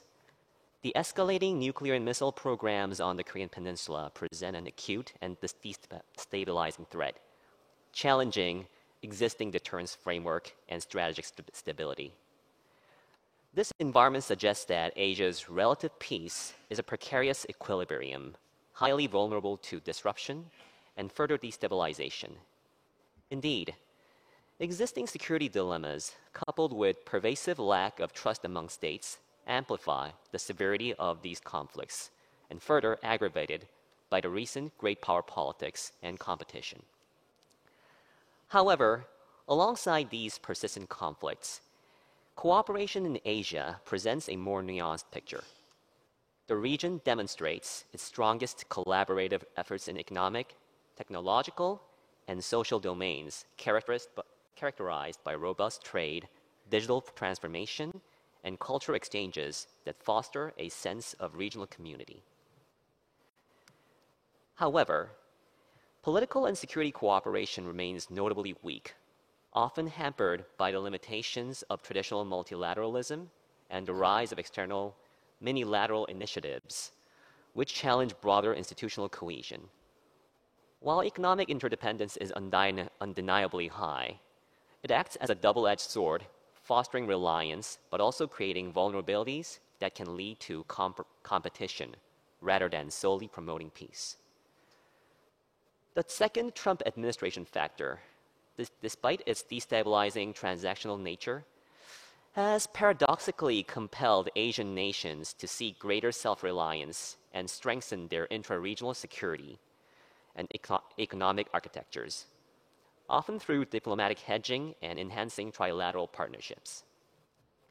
Going forward, the foremost agenda for Asian states should be pragmatically prioritize non-traditional security challenges like health and environmental cooperation, as these offer significant common ground and a higher likelihood of success. This approach emphasizes building stability incrementally through sub-regional initiatives, serving as foundational steps toward a more integrated and resilient regional order amid diverse national interests and the ongoing impact of technological advancements that both fuel competition and offer new avenues for collaboration. Thank you, and I look forward for our discussion. Okay, thank you very much. The next is Ms. Tong-Suk Vipavi. Okay. Good afternoon, everyone, and thank you so much for the opportunity for me to participate here in the roundtable discussion today. So my name is Vipavi Tong-Suk, and I am from Thailand, and I am currently pursuing a master's degree in international relations at Yonsei University. So my research interest lies in refugees, or more broadly on the forced displacement, and specifically in Southeast Asia, which is my hometown. And in studying that, I have become more and more interested in how identity shapes both conflict and cooperation within the region. So when we talk about identity, it often sounds really abstract, but it manifests concretely in our politics and must be addressed practically. So as someone from Thailand, I have observed firsthand how identity tensions influence relations between neighboring countries, leading to both cooperation and conflict in the region. For example, the ongoing civil war in Myanmar, it continues to spill into borders, or similarly, the tension between Thailand and Cambodia, which is also currently just flared up at the moment, and there's the ongoing tension between Thailand and Cambodia right now. So if you look at these conflicts, there is not isolated phenomena, but they reflect a broader regional pattern evident elsewhere in Asia. For example, Kashmir, the Taiwan Strait, or even tensions in the Korean Peninsula. So these disputes persist not only because of the conflicting material interests. Of course, material interests or security issues, they can play a big part too, but at the same time, identity significantly shapes perceptions of legitimacy, sovereignty, and national narratives. And historically, identity conflicts in Asia are rooted in the colonial legacy, where artificially drawn borders disrupted cultural communities and imposed unequal hierarchies. And in the post-colonial periods, many Asian nations actively engaged in nation building, and along that, they consolidated their national identities to ensure political stability. However, this identity has frequently caused and intensified conflicts rather than alleviating them. And for example, as I am from ASEAN has limitations in addressing tensions in the regions. For example, disputes in the South China Sea, it is often framed as territorial rights, but it also resonates deeply with nationalist identity tied to historical narratives. And that's why it complicates collective regional positions and cooperation. And very more importantly, it is because the institutions these days are built on frameworks to cooperate on the surface rather than addressing past conflicts. So that is also why ASEAN has been limited in addressing this tension as well. So we can see that with the lack of institutions and frameworks to address the tensions and past issues, these institutions can amplify these conflicting identity, and at the same time, this identity also amplify the structural limitation set by these existing institutions as well, like the non-interference principle of the ASEAN. And I believe that is why Asia is at the moment ripe with conflict, not because new conflicts keep arising, but because they were never addressed in the first place. And that is also why there are many instances of failures of cooperation, because conflicts still exist, and that is why cooperation cannot be stable or long-lasting. Moreover, in the current era of the great power politics, unresolved identity conflicts can significantly escalate regional instability, providing opportunities for major powers to exploit the existing division. So proactively managing these identity-related tensions through practical, institutionalized cooperation become not merely beneficial, but strategically necessary. And thank you. I look forward to today's discussion. Thank you. And the next introductory remarks will be by Mr. Tong-So Lin. Good afternoon. First of all, I would like to thank you, and I am honored to be in these sections. So my name is Tong-So Lin. Currently processing my master's degree in comparative politics at the Korea University. I am originally from Laos, and my academic interests focus on the East and the Southeast Asia political economies, particularly in the state capacities, regional cooperation, and the economic development in the transitional economies. So today's East Asia stands at a critical crossroad. Despite depending economic interdependence, we are witnessing the rise of the systemic measures, especially among China's, the U.S., and the regional actors. So long-standing security threats like the Korean Peninsula and the Taiwan Strait and the South China Sea remain unresolved. Even areas like the technology and the trades have become field of the contestations.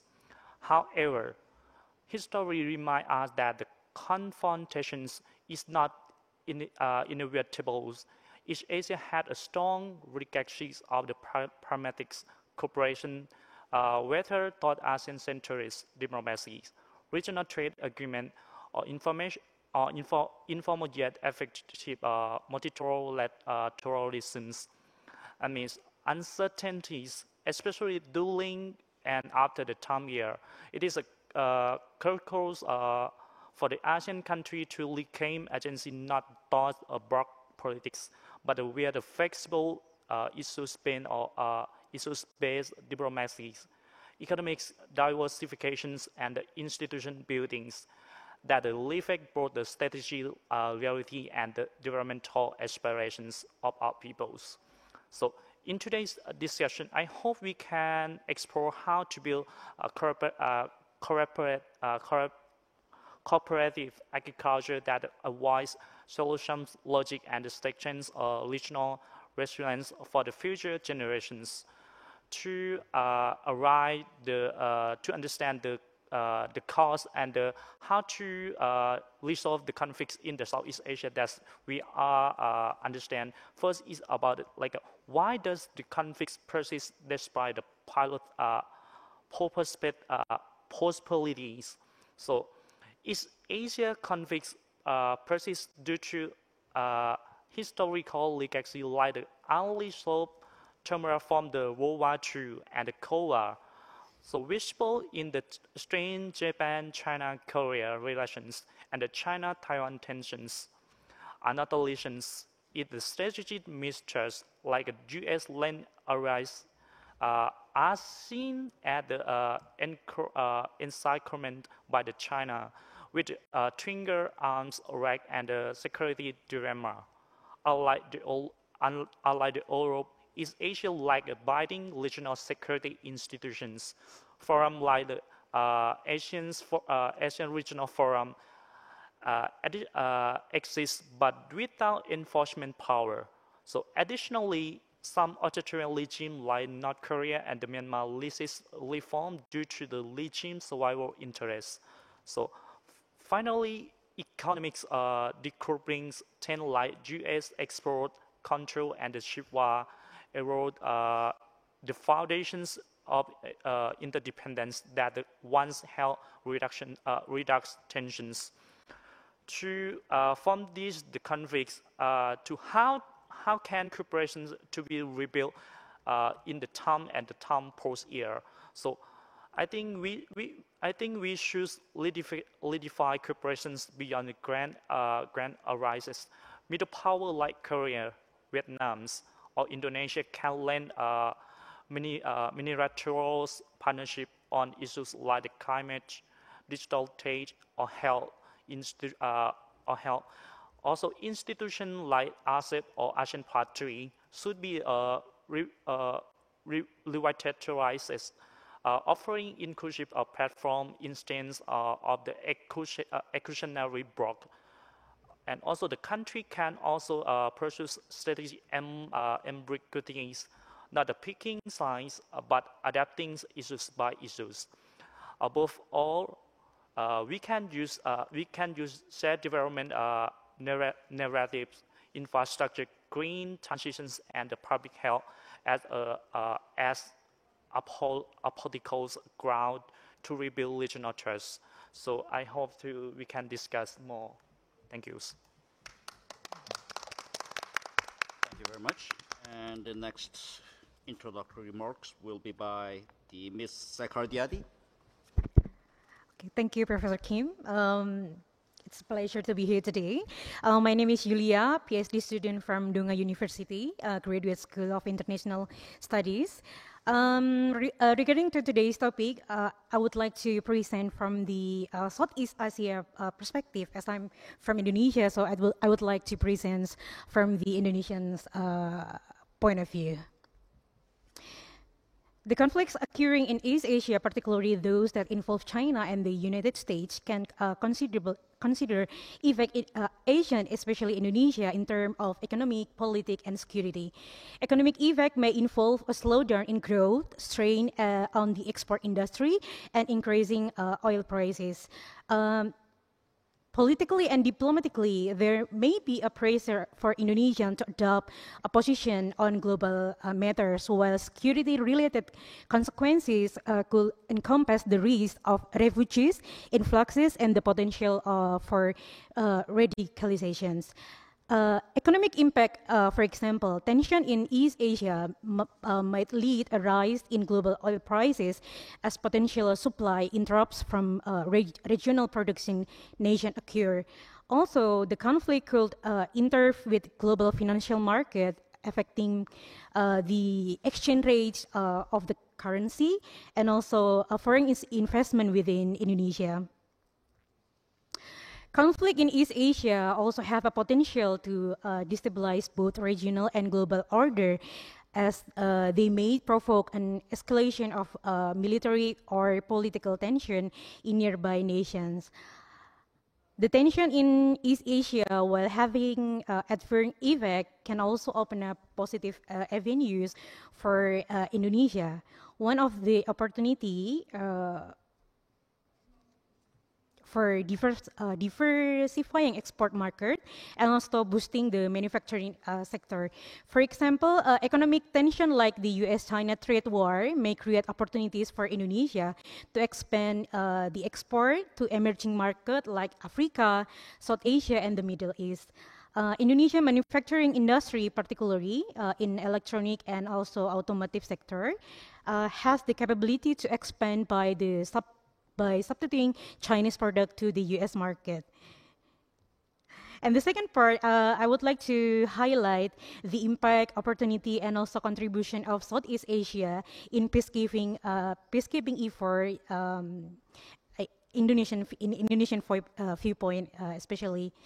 In my opinion, the situation on the Korean Peninsula remain unsolved because of two factors. The first one, the North Korea operates under a strict authoritarian communist regime, while in South Korea follows a liberal democratic structure with a market-based economy. These core differences present significant challenges in achieving consensus on the type of government for the unified nations. The second one, North Korean nuclear ambitions contribute to the challenge of reunifications. The ongoing development of the nuclear weapons program has heightened anxiety and distrust in South Korea and among other nations.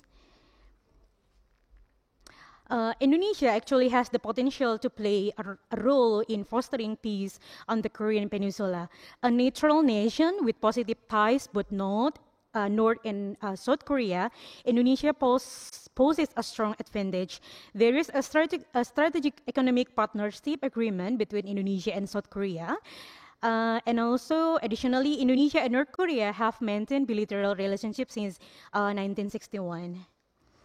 Regionally, Indonesia has the opportunity to collaborate with ASEAN as well as China, Japan, and South Korea to pursue North Korea to view peace as a viable option. Those developing a narrative that resonate with all parties and bring them to the negotiating table is very, very essential.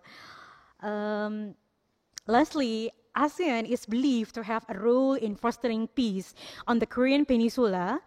Even though the ASEAN negotiation process tends to be slow, it fosters trust. So the key point is trust. The neutrality is offered can also serve as an asset for engaging with North Korea.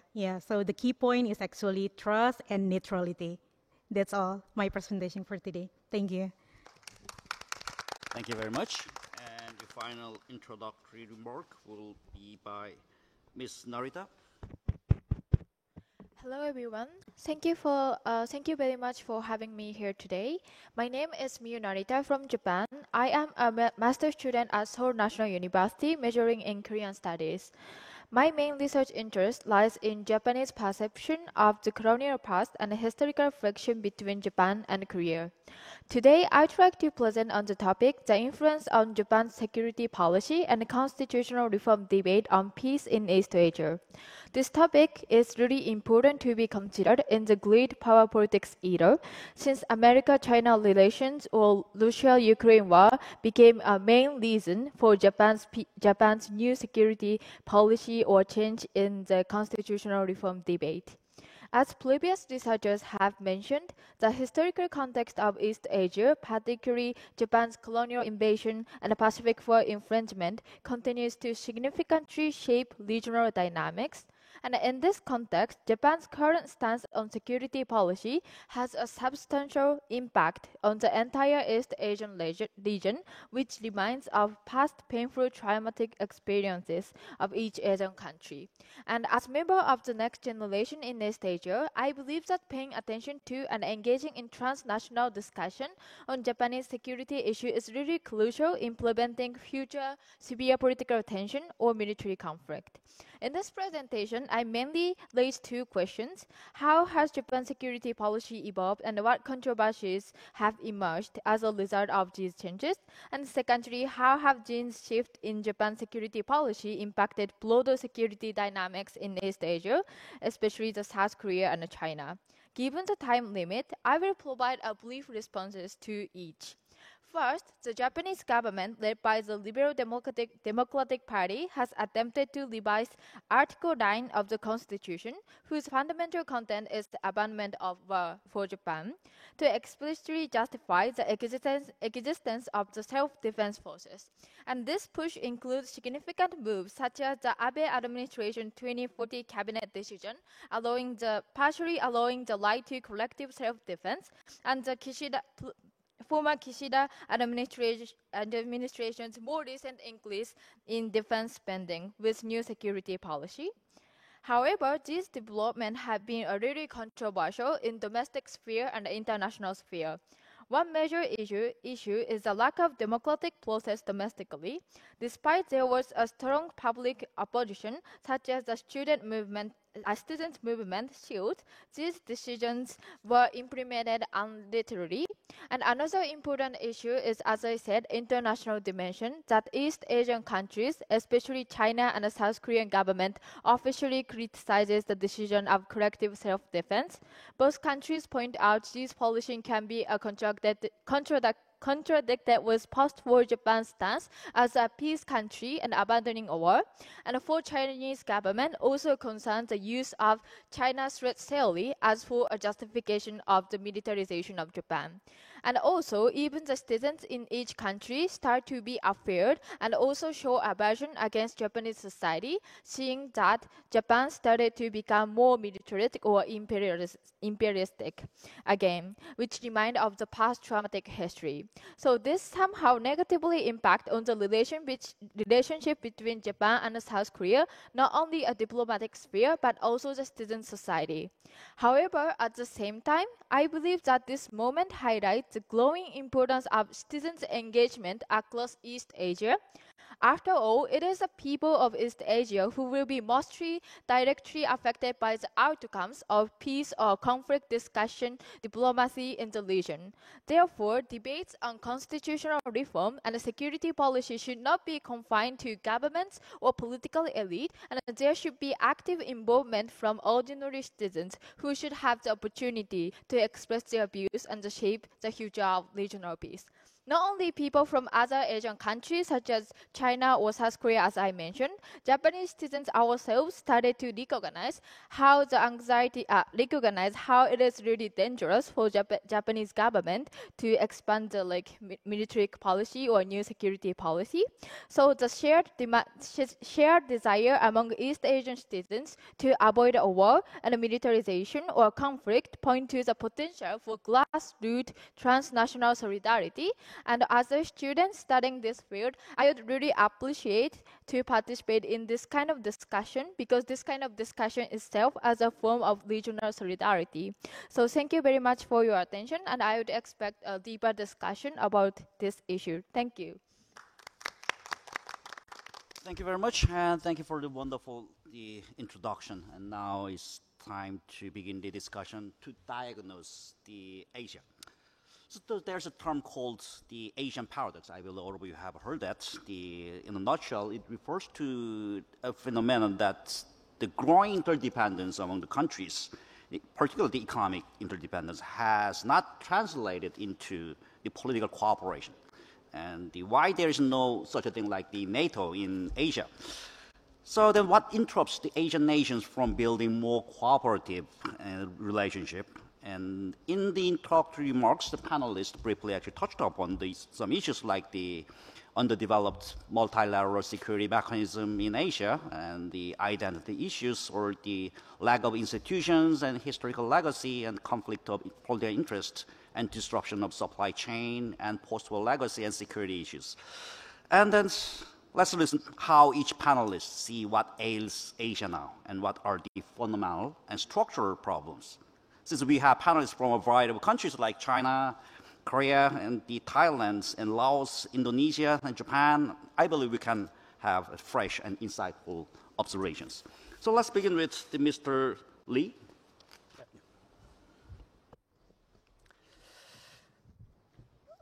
For that question, I would like to explain it from three dimensions.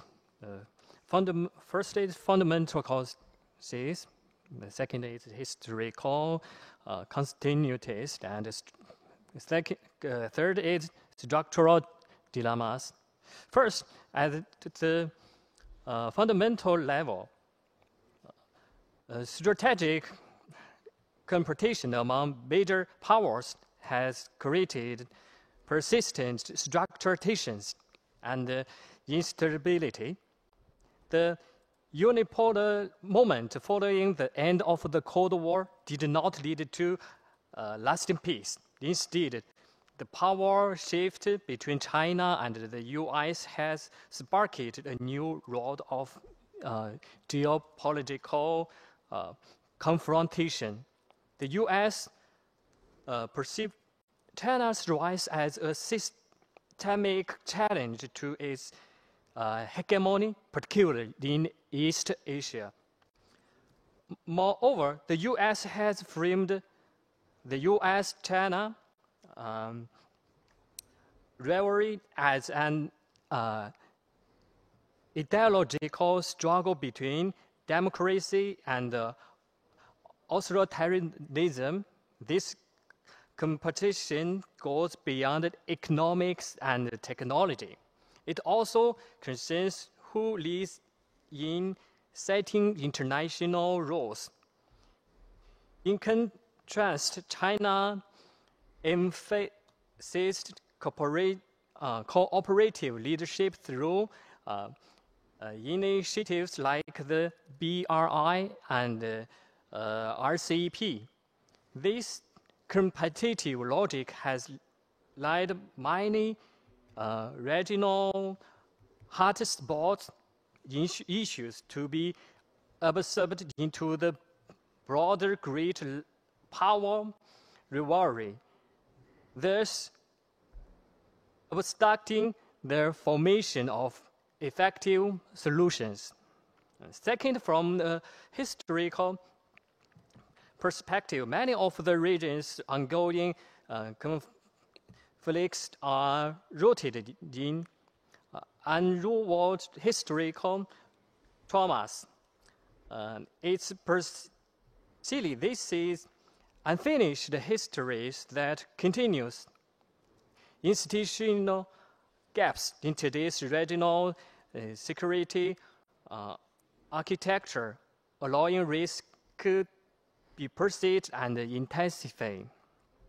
Third, from a structural standpoint, economic integration has not translated into corresponding levels of security trust.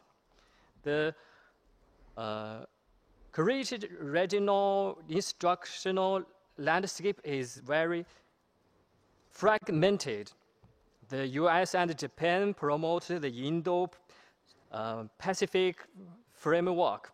China advises the BRI, and ASEAN attempts to retain its role as a neutral coordinator. And what's more, the international political logic of many countries, such as populism, nationalism, and the need to perceive legitimacy, often incentivize leaders to adopt confrontational foreign policy. This coupling of domestic policies and external conflict further narrows the path to peace, including the root cause of conflict in East Asia, lying in the transfer of global power, unresolved historical disputes, and the anarchic nature of the international system. Well, economic interdependence has raised the cost of conflict. It has not eliminated the pursuit of relative gains by major powers.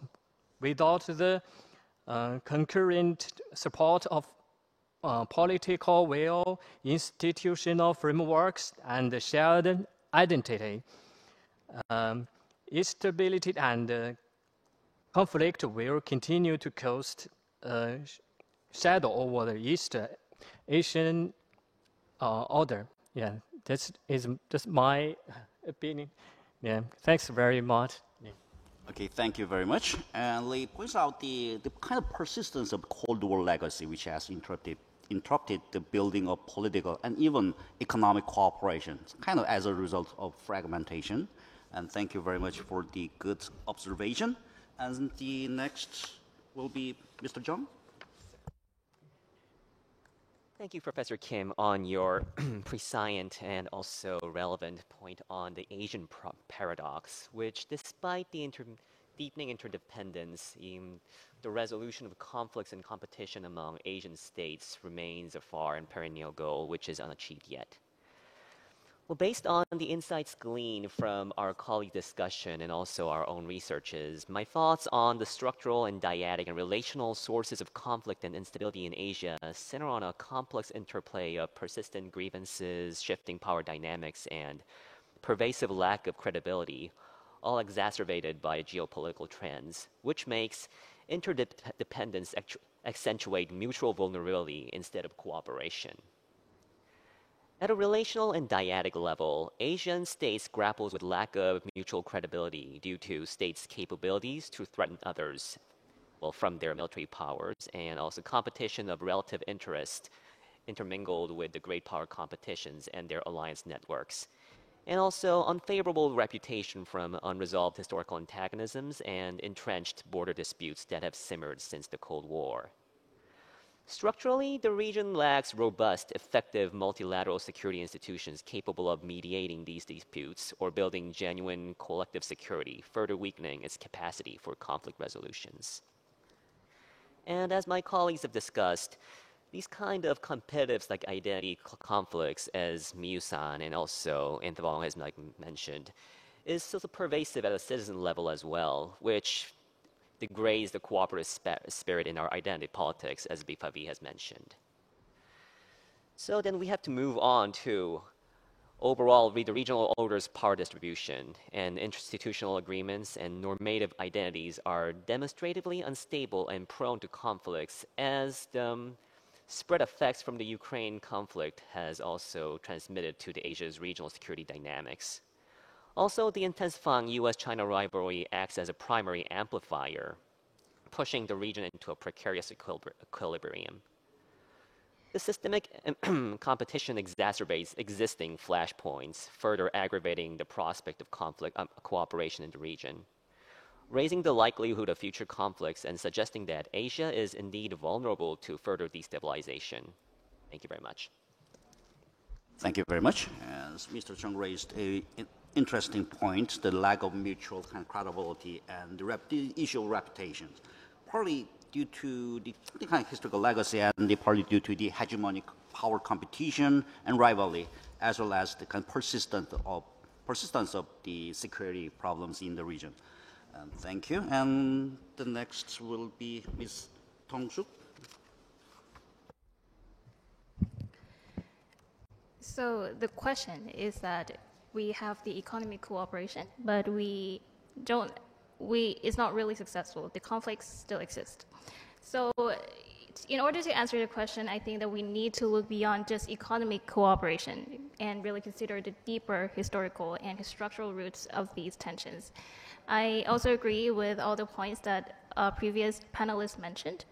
So many of these issues, for example, the security issues like the North Korea nuclear program, the cross-strait tensions, the conflict in Myanmar, or the India-Pakistan rivalry, we all know that it didn't appear out of nowhere. A lot of them have roots in colonial era decisions that fragmented communities, and as equally important, it is what happened afterwards. So many of them engaged in aggressive nation building after independence, and that often meant pushing for a single dominant national story, and that usually the one that excluded the minorities and also the ones that frame others as the others, us, them, insider, outsider, friends, foes. And over time, that created frustration and resentment that's still unresolved today.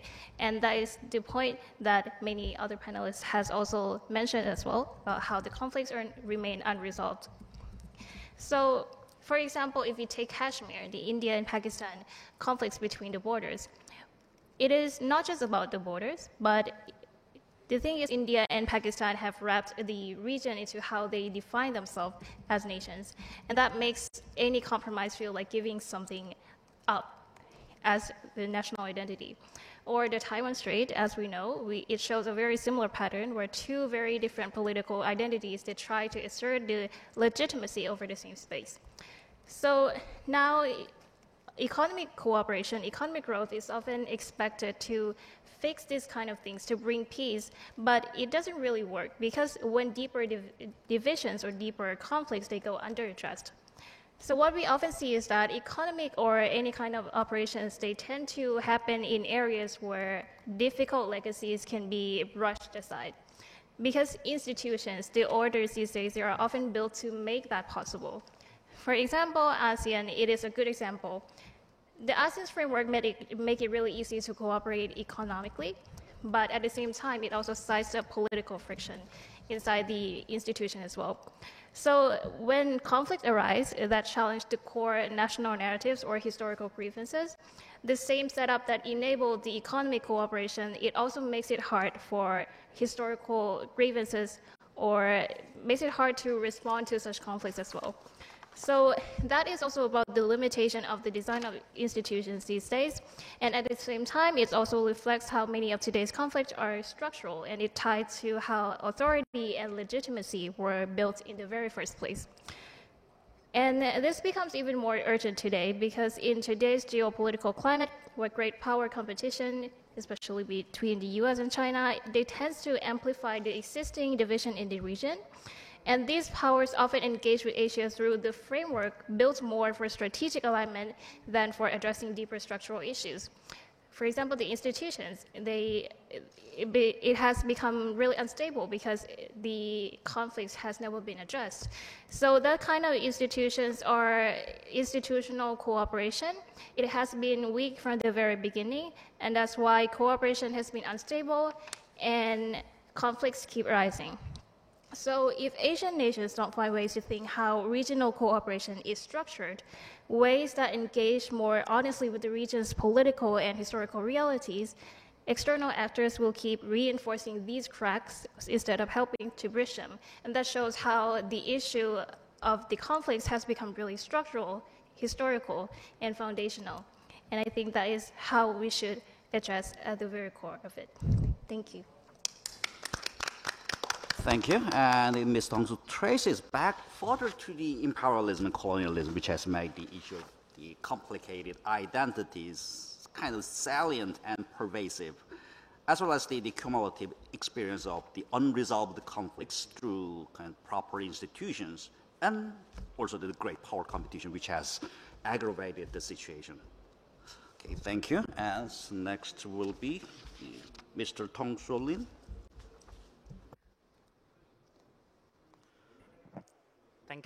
Thank you for the questions.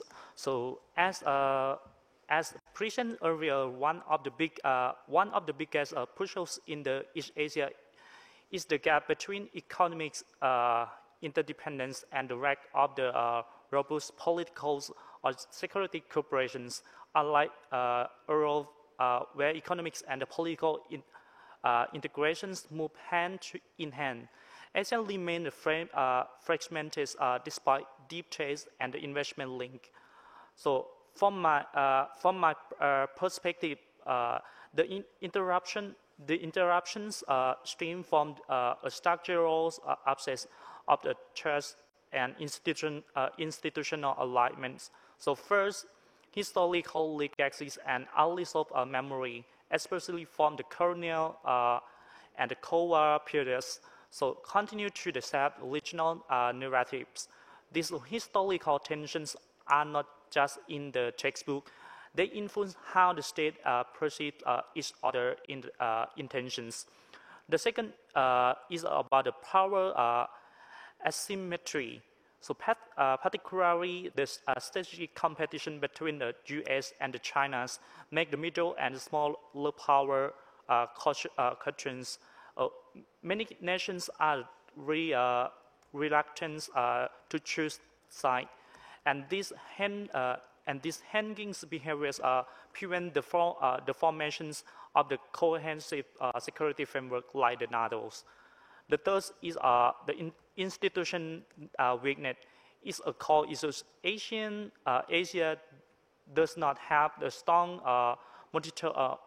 multilateral security institution that includes all major power, while ASEAN play a central role in the facilitating dialogue through the mechanism like the ASEAN Regional Forum and the East Asia Summit.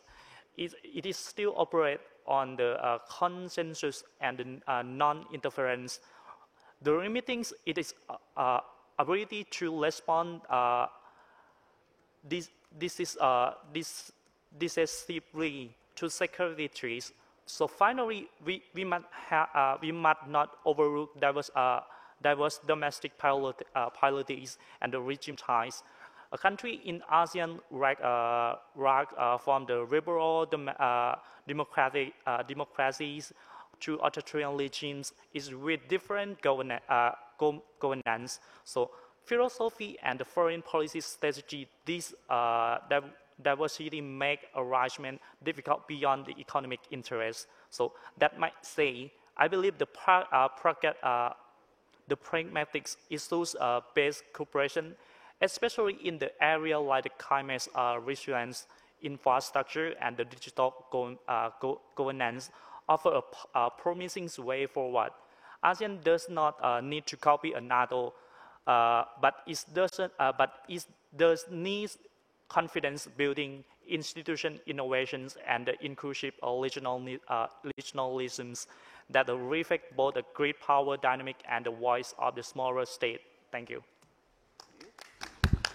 Thank you very much. Mr. Tong So Lin also brought about the issue of memory, which has constrained the building of institutions for cooperation. Also, the interesting point is the power asymmetry or imbalance among the members of the region, and also the different political conditions like regime types has also interrupted the confidence building among nations. Very interesting points. And then let's move on to the Ms. Sekhardiati. Okay, thank you for the questions. In my opinion, the ongoing conflict in Asia are not a single phenomenon, but the result of series of complex and interconnected factors. For some, the main causes include, the first one is the economic and social injustice.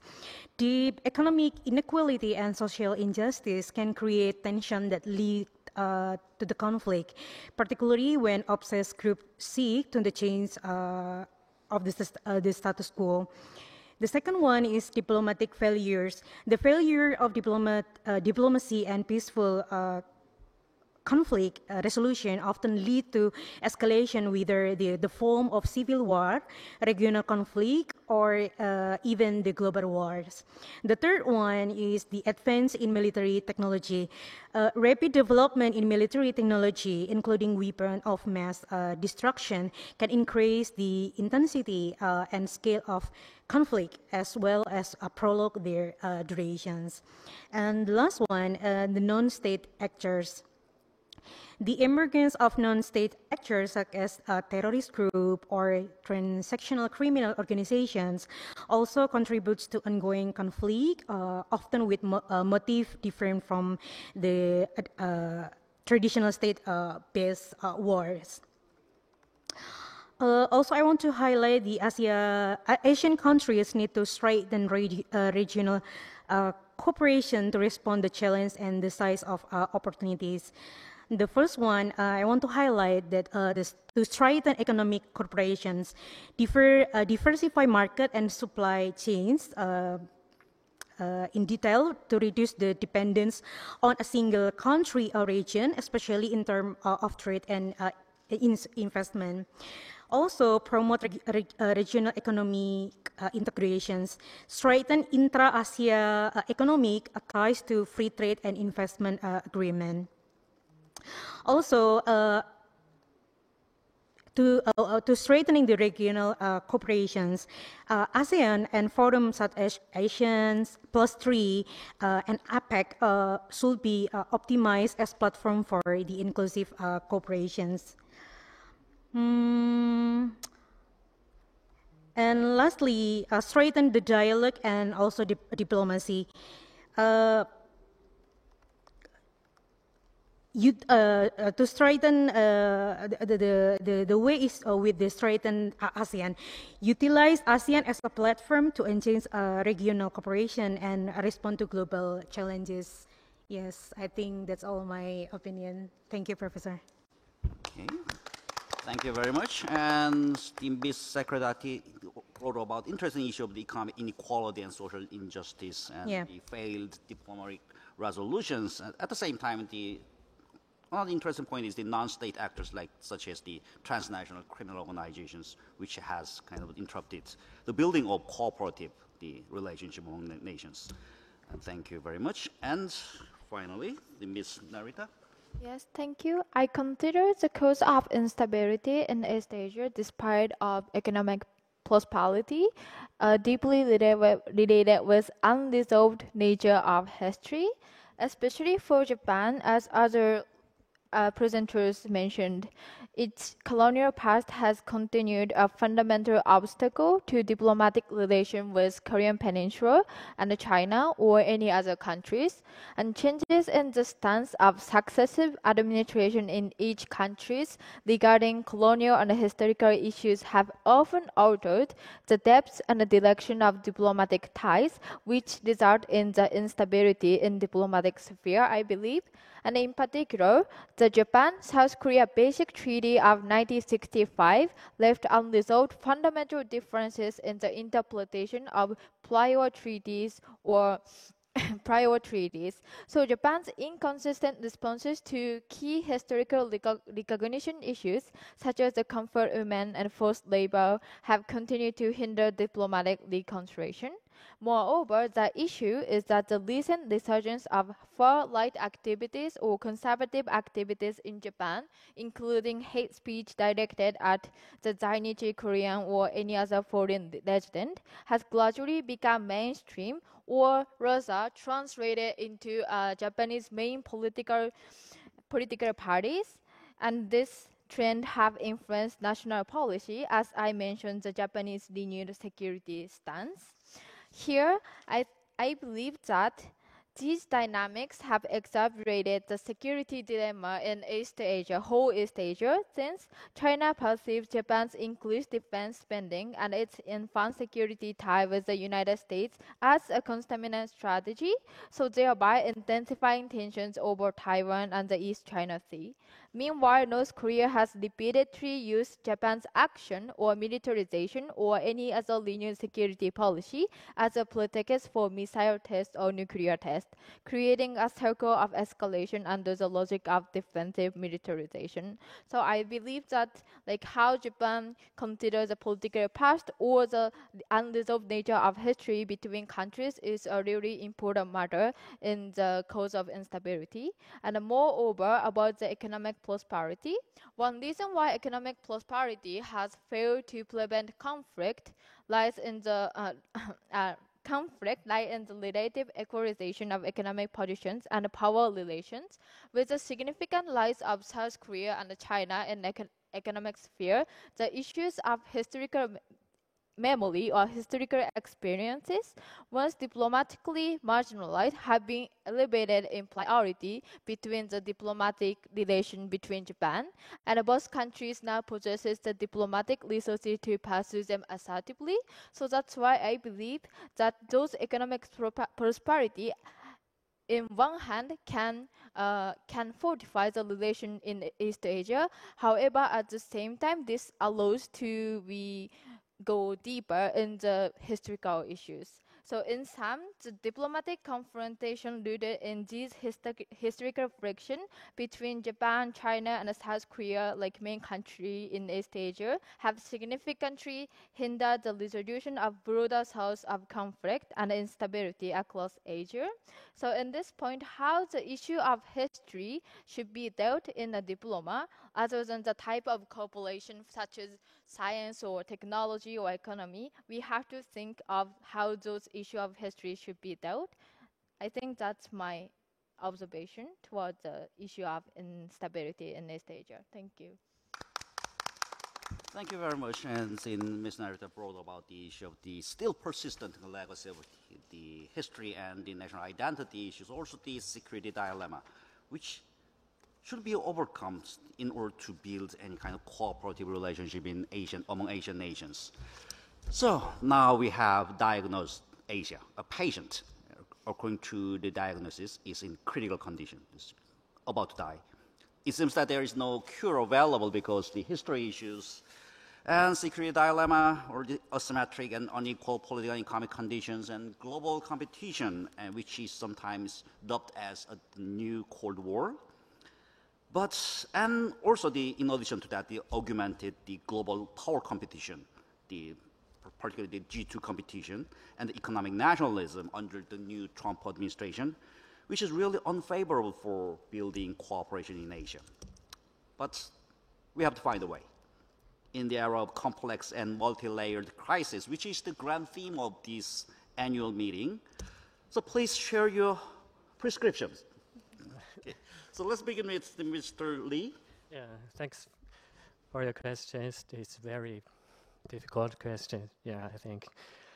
First, I think the impact of the Trump area United States on regional order can be seen in three main aspects. First, a complete withdrawal from existing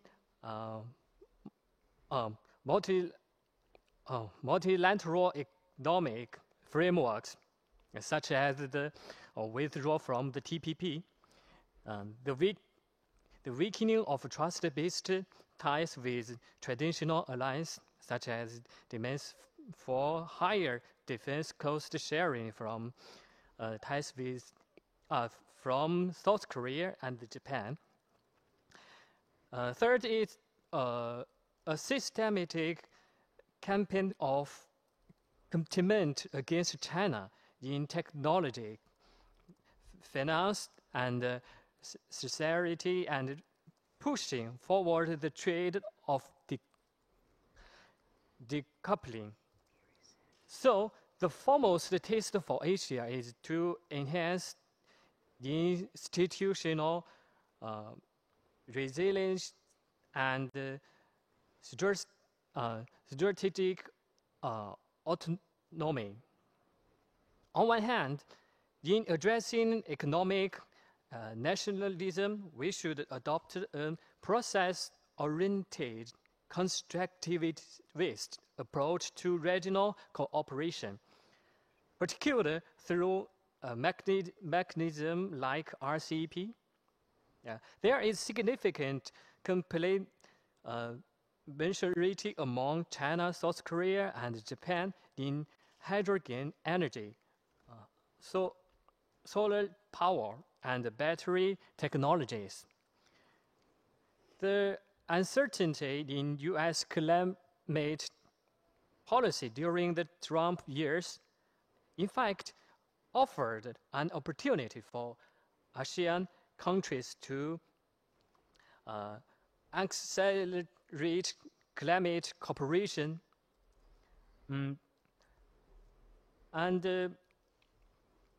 In addition, countries like China, South Korea, and Japan should promote cooperation in fields such as the digital economy and aging societies to build an institutional firewall against external protectionism.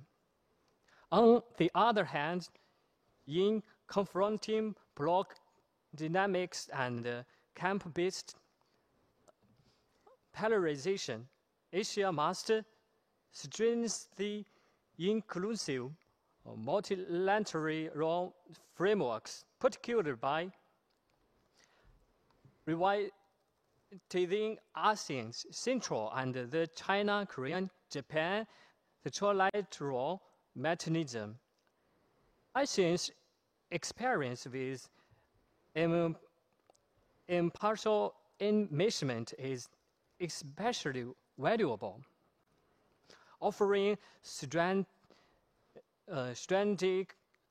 middle ground for dialogue among countries with different positions. By promoting norms such as non-interference and consensus-based decision-making, ASEAN can enhance its moral legitimacy as the neutral mediator. Moreover, all parties need to resist ideological confrontation and return to a shared development consensus as a foundation for unity beyond the block logic. The Trump area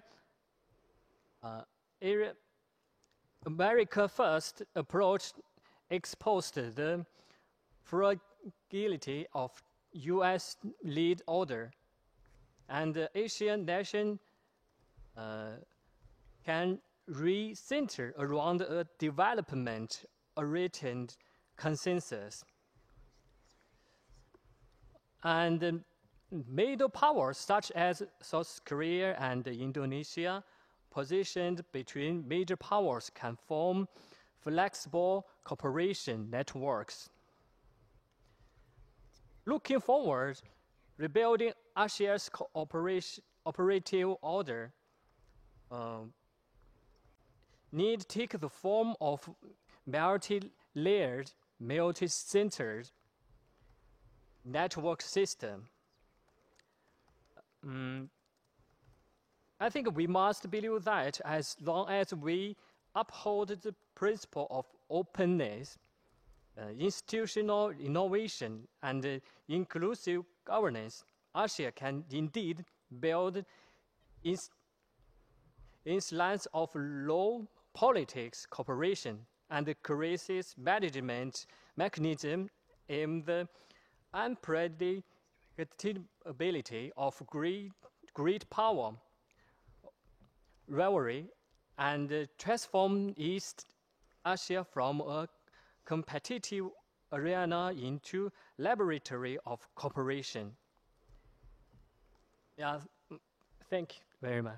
Thanks.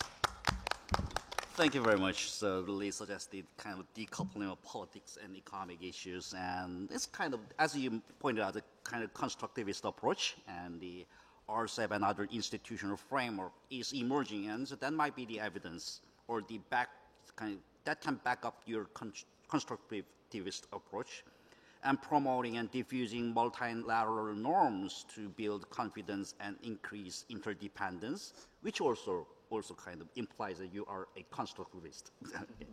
And building and empowering networks among Asian nations is also suggested, a kind of the optimistic view, which the other panelists, some of them might not agree. Let's see. Okay, so let's move on to Mr. Zhang. Thank you, Professor Kim. As my respected colleague Zhao Yang has emphasized the constructive approach, then allow me to emphasize more of a realist approach as a student in international security and deterrence and strategic stability. As Professor Kim has precisely pointed out, current global power competition and the second Trump administration factor is causing a structural transformation, which the states as units cannot fully resolve by their regional or individual approaches. So probably as of now, our foremost task would be to weather the storm instead of making a more ambitious approach to fully resolve the problem, and also to maybe mitigate the escalation risk, even if we could not solve it. But then what measures do we need to accomplish those kinds of more interim objectives? Well, first of all, Asian states should be in full throttle support to mitigate the great power rivalry between US and China. Well, of course, it is more of a systemic conflict, so there are limitations to what we could do. But then if there is a diplomatic or economic or security opportunities for Asian states to foster the cooperation or maybe even lessening of the competition between the two powers, then we should be in full support of it. But also, Asian states must recognize that strategic hedging is no more of an option, but maybe a necessity. As for U.S. allies like South Korea and Japan, strategic hedging via accepting the U.S. demand of burden sharing may mitigate their vulnerability to great power dynamics and risks of alliance entanglement. And then also, those two states are under the constraints of the alliance structure, so there are limitations to what we can do, but also we should be prepared as now the burden sharing and also the recalibration of the alliance is what U.S. is demanding.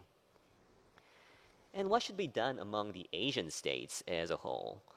Well, my colleagues, Bobby Pavi, Yulia, and Miu-sang, everybody pointed out the necessity to reinforce the existing regional institutions and developing new mechanisms. I fully agree with the approach. But then if we maybe like refocus the regional scope into Northeast Asia, would South Korea and Japan, the US allies, would have the leverage or even their like the strategic room to like foster their own institutions? Well, we might be limited in that approach, but then I also fully agree that that is the options that we could also consider or at least support the other states doing it. And then focusing on non-traditional security issues as a common ground is a valuable point that that Inthavong has made, and also Biphavi has mentioned. Fostering our support in environmental and energy and technological issues could be like a very useful venue for the like Asian states to build their common interest in on the ground. And also, as the Trump factor is, we are unsure whether this is a 4-year thing or maybe it's like a long-standing structural transformation. But then as of all, Asian states should start making commitments that persist beyond those specific administrations. And I'm talking about not just the Trump administration, but also our own administrations in our own states. And also, we should like make some cautious engagements in technological cooperations. As of now, the technological cooperation could be a valuable venue of our cooperation, but it is also a linchpin of competition among states, which is even aggravating the existential threats that states are perceiving against each other. As of now, the development in artificial intelligence and cyber capabilities, well, that is a great opportunity for our economic and like social prosperity and also our like human innovation.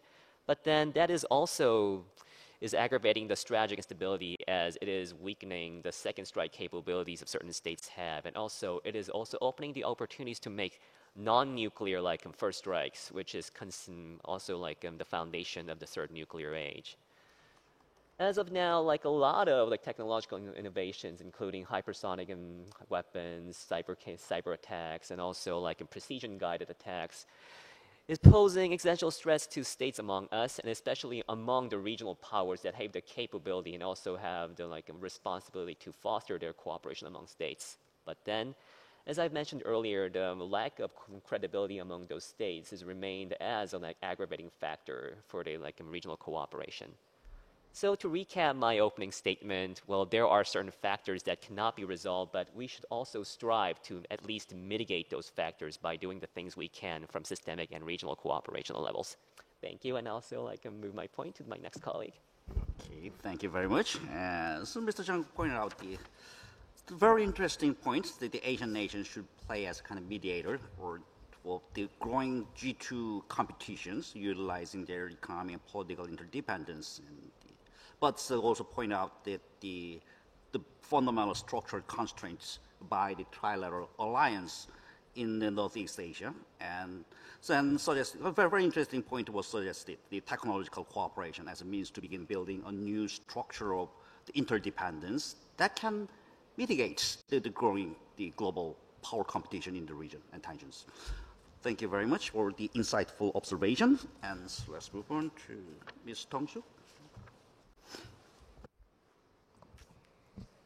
So now that our panelists have mentioned the realist and also the constructivist point of view, I will contribute by having an argument that's pretty much institutionalist at the time. So I would say, first of all, I am quite optimistic about this. So just like I said earlier, a lot of Asia's institutions were built to avoid difficult issues, to avoid the unresolved historical grievances. So they're good at managing surface-level coordination, but not built to handle deep-rooted political tension or historical grievances. So take Northeast Asia, for example. So just like mentioned earlier, Northeast Asia, Asian countries, they're not really trust each other. So having a cooperation is really hard. So that's also why we need to address that trust issues as well. So we can see that, for example, South Korea, Japan, China, they are deeply interconnected economically, but their political relations remain really tense and unstable. So a big part of the problem is the unsolved historical memory and like disputes over wartime atrocities, and that keep resurfacing because it has never been addressed.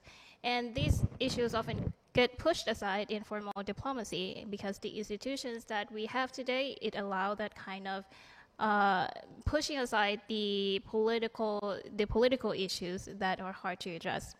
So especially during this Trump era, it is also really weak. When that kind of pressure arises, they came back even stronger.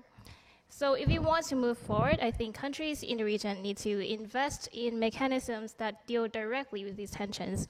So that could mean a lot of things. So I would say that it is quite abstract and optimistic, but at the same time, we have the real evidence of this in the international stage, and we have tested mechanism as well. For example, we have things like joint historical commission, what France and Germany did, where they have the joint historical textbook and joint effort to rebuild the same historical narrative so that they can understand each other and fix the trust issues. We also have joint border cultural projects. Bosnia and Croatia also did that by restoring the religious site, and I think that also applies in Thailand and Cambodia case as well. We have bilateral truth dialogue, and actually I believe that Japan and Korea has attempted at this as well, but it has not been successful yet. But at the same time, it doesn't mean that we have to completely abandon that kind of thing, but it also means that we need to improve this kind of mechanism. We need to invest in it. Or maybe a bilateral truth dialogue, truth-seeking commission, like in South Africa. And also we should have a multilateral platform that encourages dialogue so that we can address conflicts appropriately. And that doesn't mean that we need to build new things. We can develop from existing mechanism. Now we have like ASEAN Regional Forum. We have, I think that is called ASEAN Institute for Peace and Reconciliation. Many might not have heard of it because it has not done anything much, but it has a research. But it started from the research of the cooperative building. And I think that is a very good start, even though one cannot say that it has been successful, but we can develop from that. So I think that is how we should address these unresolved conflicts. So as power competition between US and China continues to shape the region, and the danger is that these tensions get politicized by outsiders. And just like I said, we have the conflicting identities, and it can get politicized by outsiders like external powers as well. So that's why Asia needs new kind of cooperation. We need one that just doesn't focus on shared markets or threat balancing or many big frameworks that, of course we need that, but at the same time we need to address the conflicts that has been unsolved as well, because that is what blocking the cooperation. But so that's why we need to actively address how people in the region interact with each other so that we can build the confidence and cooperate with each other. So I know that it's very optimistic and it's very difficult to achieve and it's very easy to say, but at the same time, if we achieve that kind of mechanisms, if we achieve that kind of cooperation, it will be much more long-lasting than the frameworks that doesn't work today. Thank you.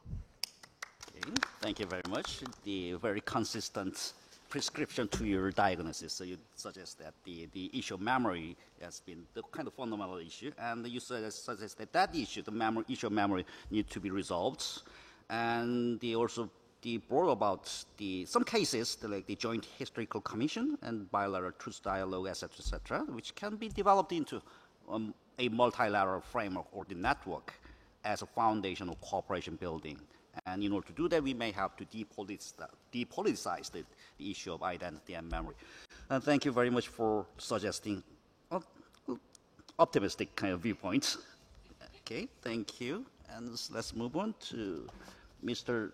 Tong So Lin. So thank you for me. I think this is the important point to discuss. So if we say our allegiance is in the critics conditions, it might be that. So then we need to have a treatment plan to that realistic, not the idealistics. So from my perspectives, so we cannot solve everything at once. So maybe history, statistics, rivalry, and the structural asymmetry will persist. So, but we can manage these issues by focusing on it might be the three prescriptions. So the first is maybe we should invest in the flexible issues-based diplomacy instead of the trying to form one big alliance. So we can build the cooperation around the concerned issues like the energy security or disaster relief or digital connectivities. So these areas are less politically sensitive and more accessible. So we have seen this work toward the mechanism like the ASEAN Part 3 and the East Asia Summit before. Or the second point is about the Asia must prioritize the inclusive regionalisms. So not block politics, like a small and medium-sized country like Laos or Indonesia or Thailand might not be forced to choose side in the U.S. or China competitions.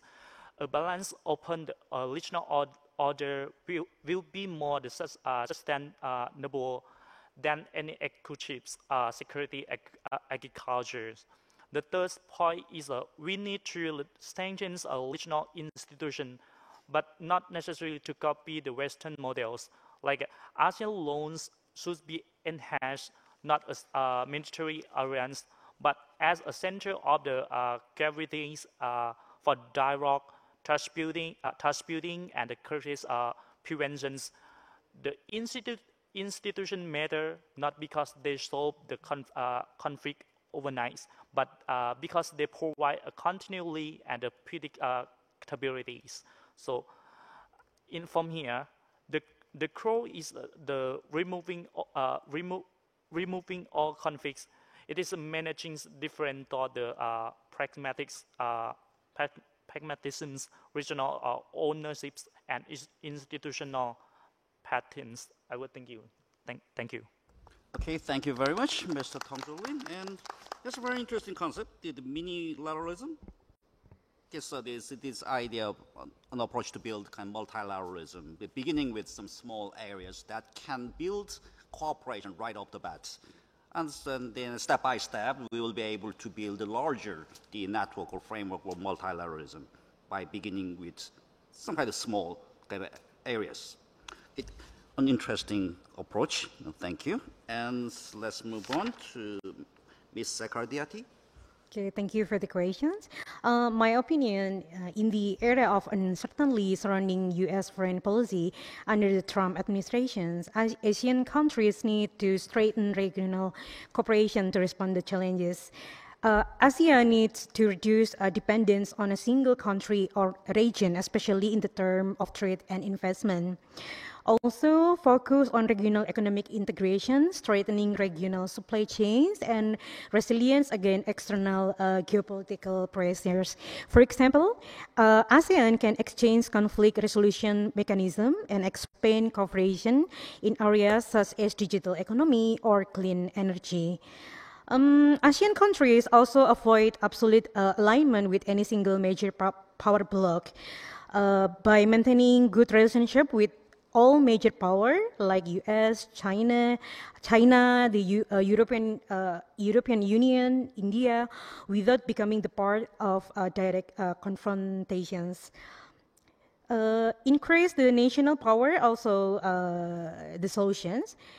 Food, energy, digital, and infrastructure powers must be strengthened to ensure the country is not easily affected by external pressures. Investment in research, education, and strategic industry like AI, green technology is also the key. Also, as I mentioned before, utilize regional forums like ASEAN and the East Asian Summit to discuss strategic issue and seek joint solutions. Strengthen partnership with other countries is one of the solutions. For close ties with countries outside the U.S., such as the European Union and Australia, to reduce the dependence on a single country. Yeah, I think that's my opinion. Thank you. Okay, thank you very much. Ms. Secretary suggested some kind of more economic side of solutions, the pushing forward the economic and industrial interdependence and cooperation, as well as kind of diversifying the kind of economic interdependence to beyond the United States and China. And it's very, very interesting, the approach and suggestion. Thank you. And let's move on to Ms. Thank you. So I try to give a people level and a country level prescription for the Asian stable relationships or cooperation, and especially how Japan can contribute Asian new stability and security. Since I think most of all panelists thinks colonial past is a really important Asian characteristic, and I think that Japan is a really important actor when we see the historical issues or colonial past in relation with security issues or stability issues. So firstly is a country level. Since unlike Europe, Asia is characterized by remarkable diversity in terms of the political system or the stages of development, economic development, or historical conflict, or something like that. So under such conditions, or in this context, prioritizing sub-regional cooperation and also the use of multi-layered diplomatic strategy is a really important and also the way to contribute the building of stability for Japan. Firstly, Japan continues to position the Japan-US alliance as the cornerstone of security in the Asian region. And in light of destabilizing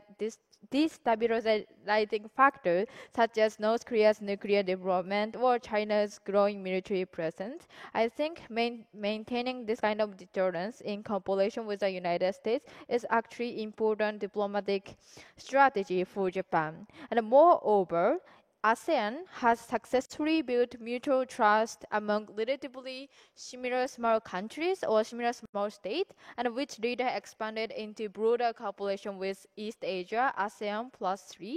So in particular, while it is really difficult for Japan to take a leading relationships or leading role in East Asia, or have trusted strong cooperative relation due to the unresolved historical issues, Japan is perceived as a really quite a stable and constructive and also non-military partner in its relation with Southeast Asian or South Asian countries with a non-military or peace-seeking way of the diplomatic strategies such as ODA support or educational support or something like that.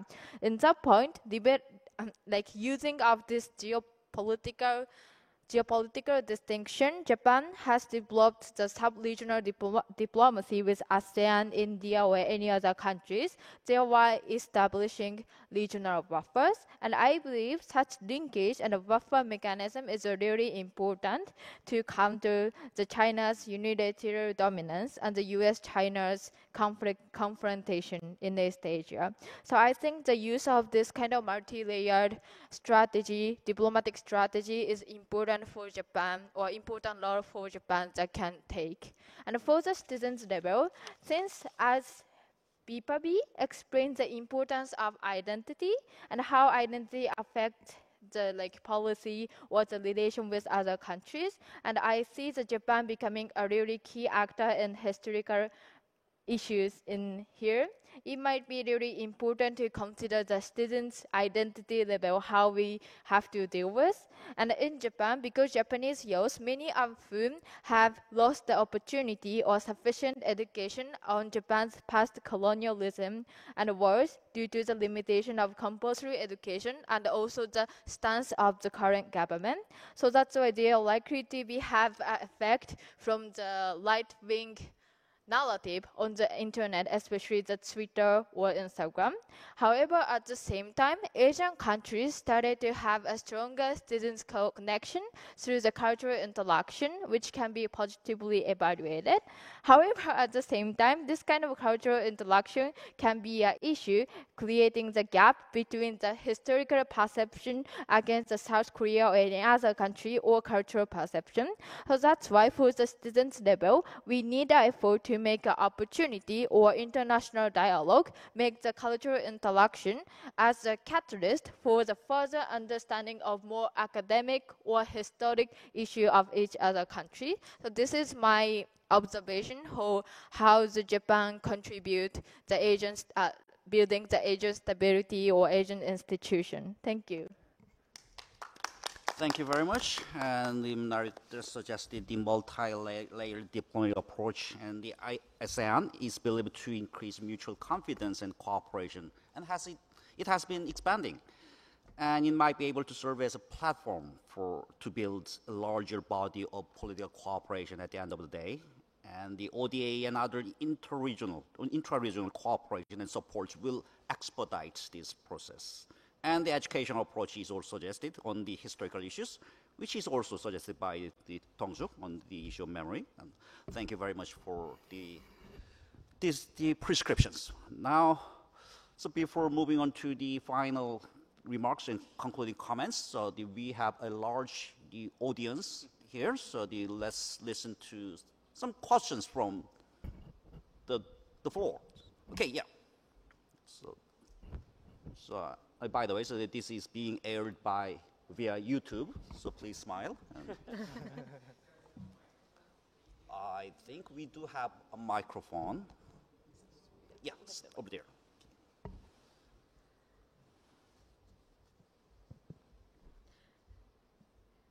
Yeah, hello. As a graduate student, I learned a lot from my friends and old colleagues. Thank you so much for this great panel.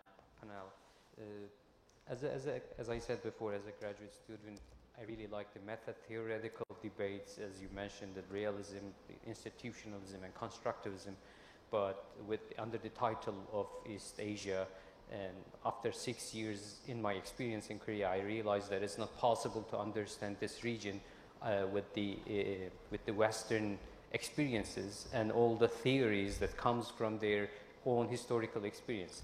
So they failed in the realism, so it's not possible to understand the North Korea maybe under these well-known theories. So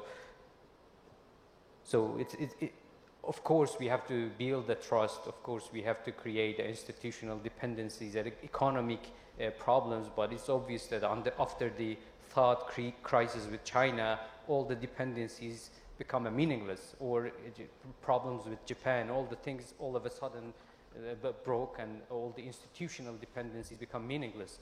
So my question is coming from that side. So the system is built in the East Asia by the help of the United States, especially after the Second World War. Now we are calling a San Francisco system, which is totally different with the system they build in the European countries. So they are horizontally equal actors in the region, but here horizontally nobody is equal. Sovereignty issues is a problem, and recognition problems is a huge kind of an aspect. So don't you think that international level problems needs to be solved at the first side, and after that we need to talk about the other detailed issues? So my questions may be also meta-theoretical question, maybe it might be, but I want to learn from my colleagues, so thank you so much.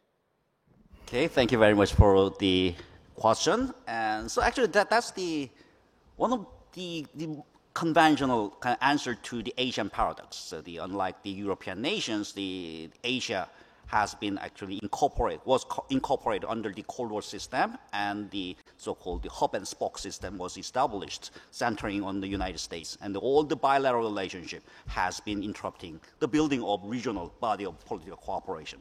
So we have some constructivists, and anyone wants to respond to the question?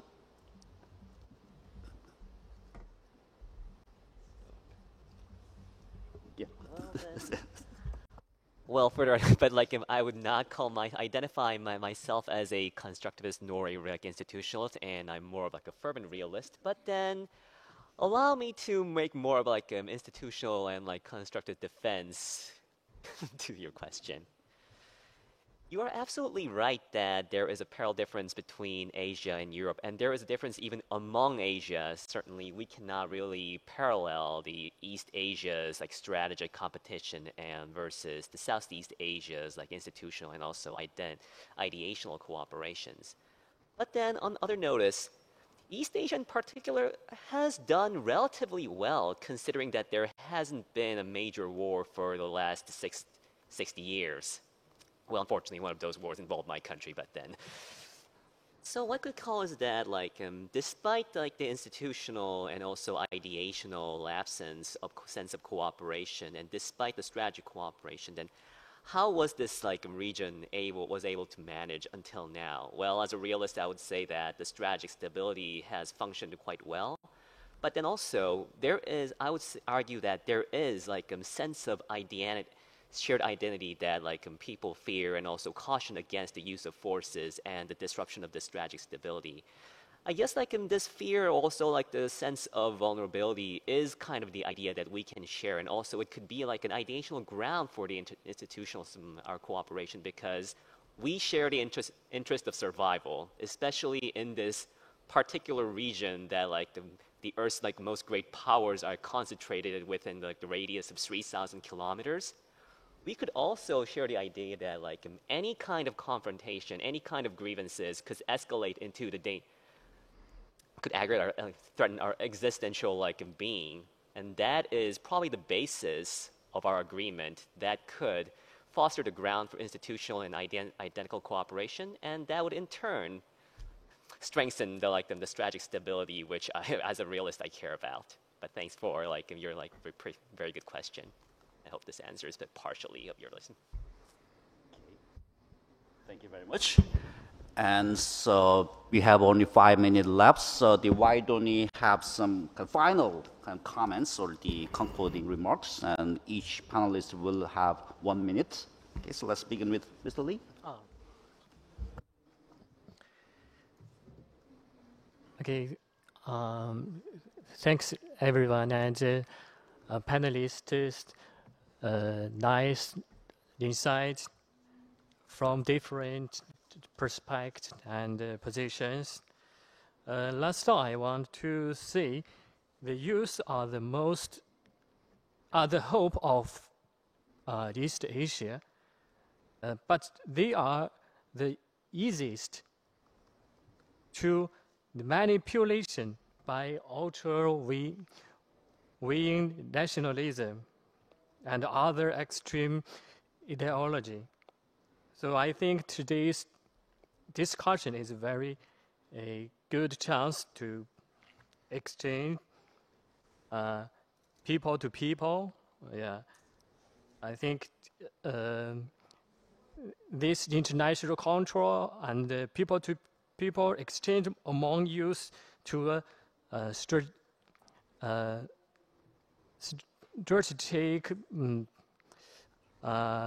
priority. In today's discussion is an excellent example, I think. So my sincere thanks to the Korean Foundation for International Exchange for organizing the important event. Thanks very much. Thank you. And thank you. Mr. Chung? Well, as Professor Kim has pointed out, well, now we're standing on this straight round table, which sort of shows the irony of this region as well. Despite its deep interdependence and also this human and cultural exchanges, the region is amidst the conflict. And as I said before, well, despite the region that was not involved in the major war for the 50 years, but then still there are dangers looming, which we should be cautious about. So I call my colleagues and also everybody to be aware of these dangers, and probably this awareness would be our ground for our cooperation and also our human friendship. And I thank all the friends that I've met today, as this is the kind of opportunities where friendships and cooperations would give, and this kind of maybe friendships at the individual level could grow into the cooperations at the state, and that is what I deeply hope.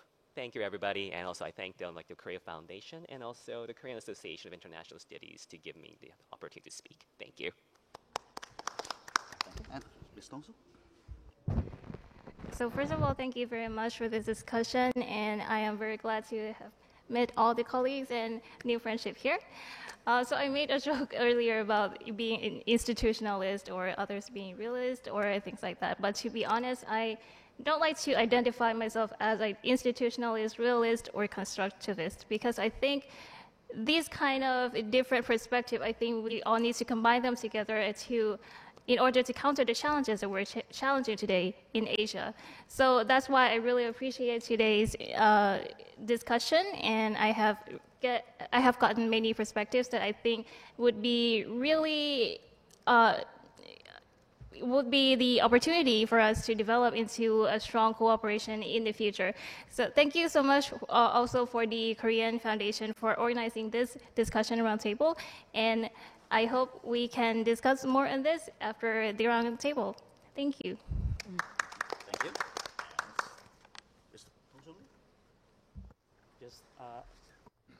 Yes, thank you again. I'm honored to be here today to be the part of the participants.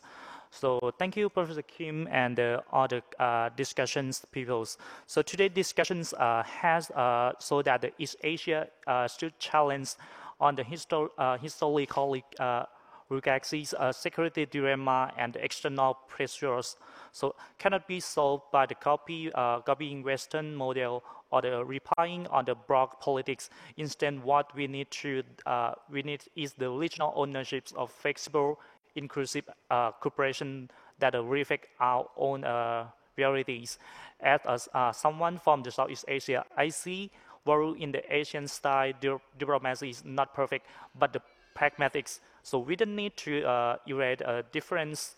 We need to manage them toward the dialogue, mutual respect, and the pretend institution buildings. So in this complex and multidisciplinary era, trust is not given. It must be built step by step. That I believe is our shared responsibility moving forward. Thank you.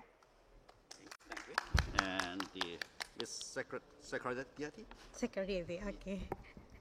Okay, first of all, thank you for the opportunity and the questions and also the time to discuss about the great topic. But to end today's discussion, I would like to highlight, actually I have two, but let me just shortly one. Actually, I really want to highlight about the Asia.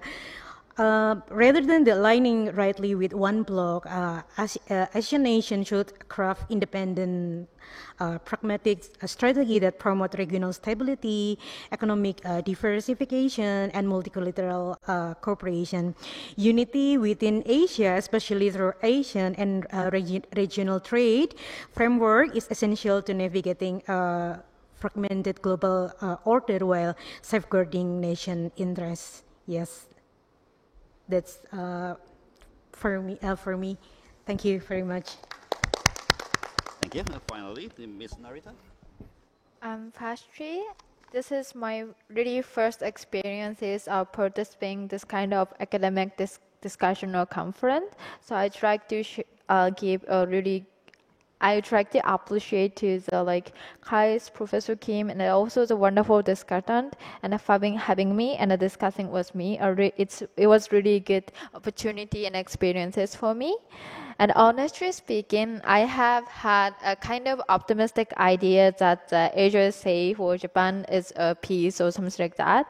But the reality is, as we discussed, there is an ongoing conflict and instability, and also there is a resurgence of the militarism or kind of assertive stance in Japan. I think discussing how to build the cooperation or in the first place to understand what is happening in Asia is really important, and I believe that the historical issue is a really key in East Asian country. And as a graduate student studying this kind of issues, I try to make more effort to understand this kind of historical perception and also the historical conflict in the diplomatic issues. Thank you very much. It was really fun to discuss with really wonderful panelists. Thank you. Thank you very much. And so we have navigated a variety of issues that have been ailing Asia. And common emphasis was given on the multilateralism and building mutual trust and confidence to resolve the complicated issue of history, security, economy, and national identity, as well as the roles of the Asian nations to mitigate the growing tensions at global levels, even though all the environment and conditions are unfavorable. But let's have a hope, fingers crossed.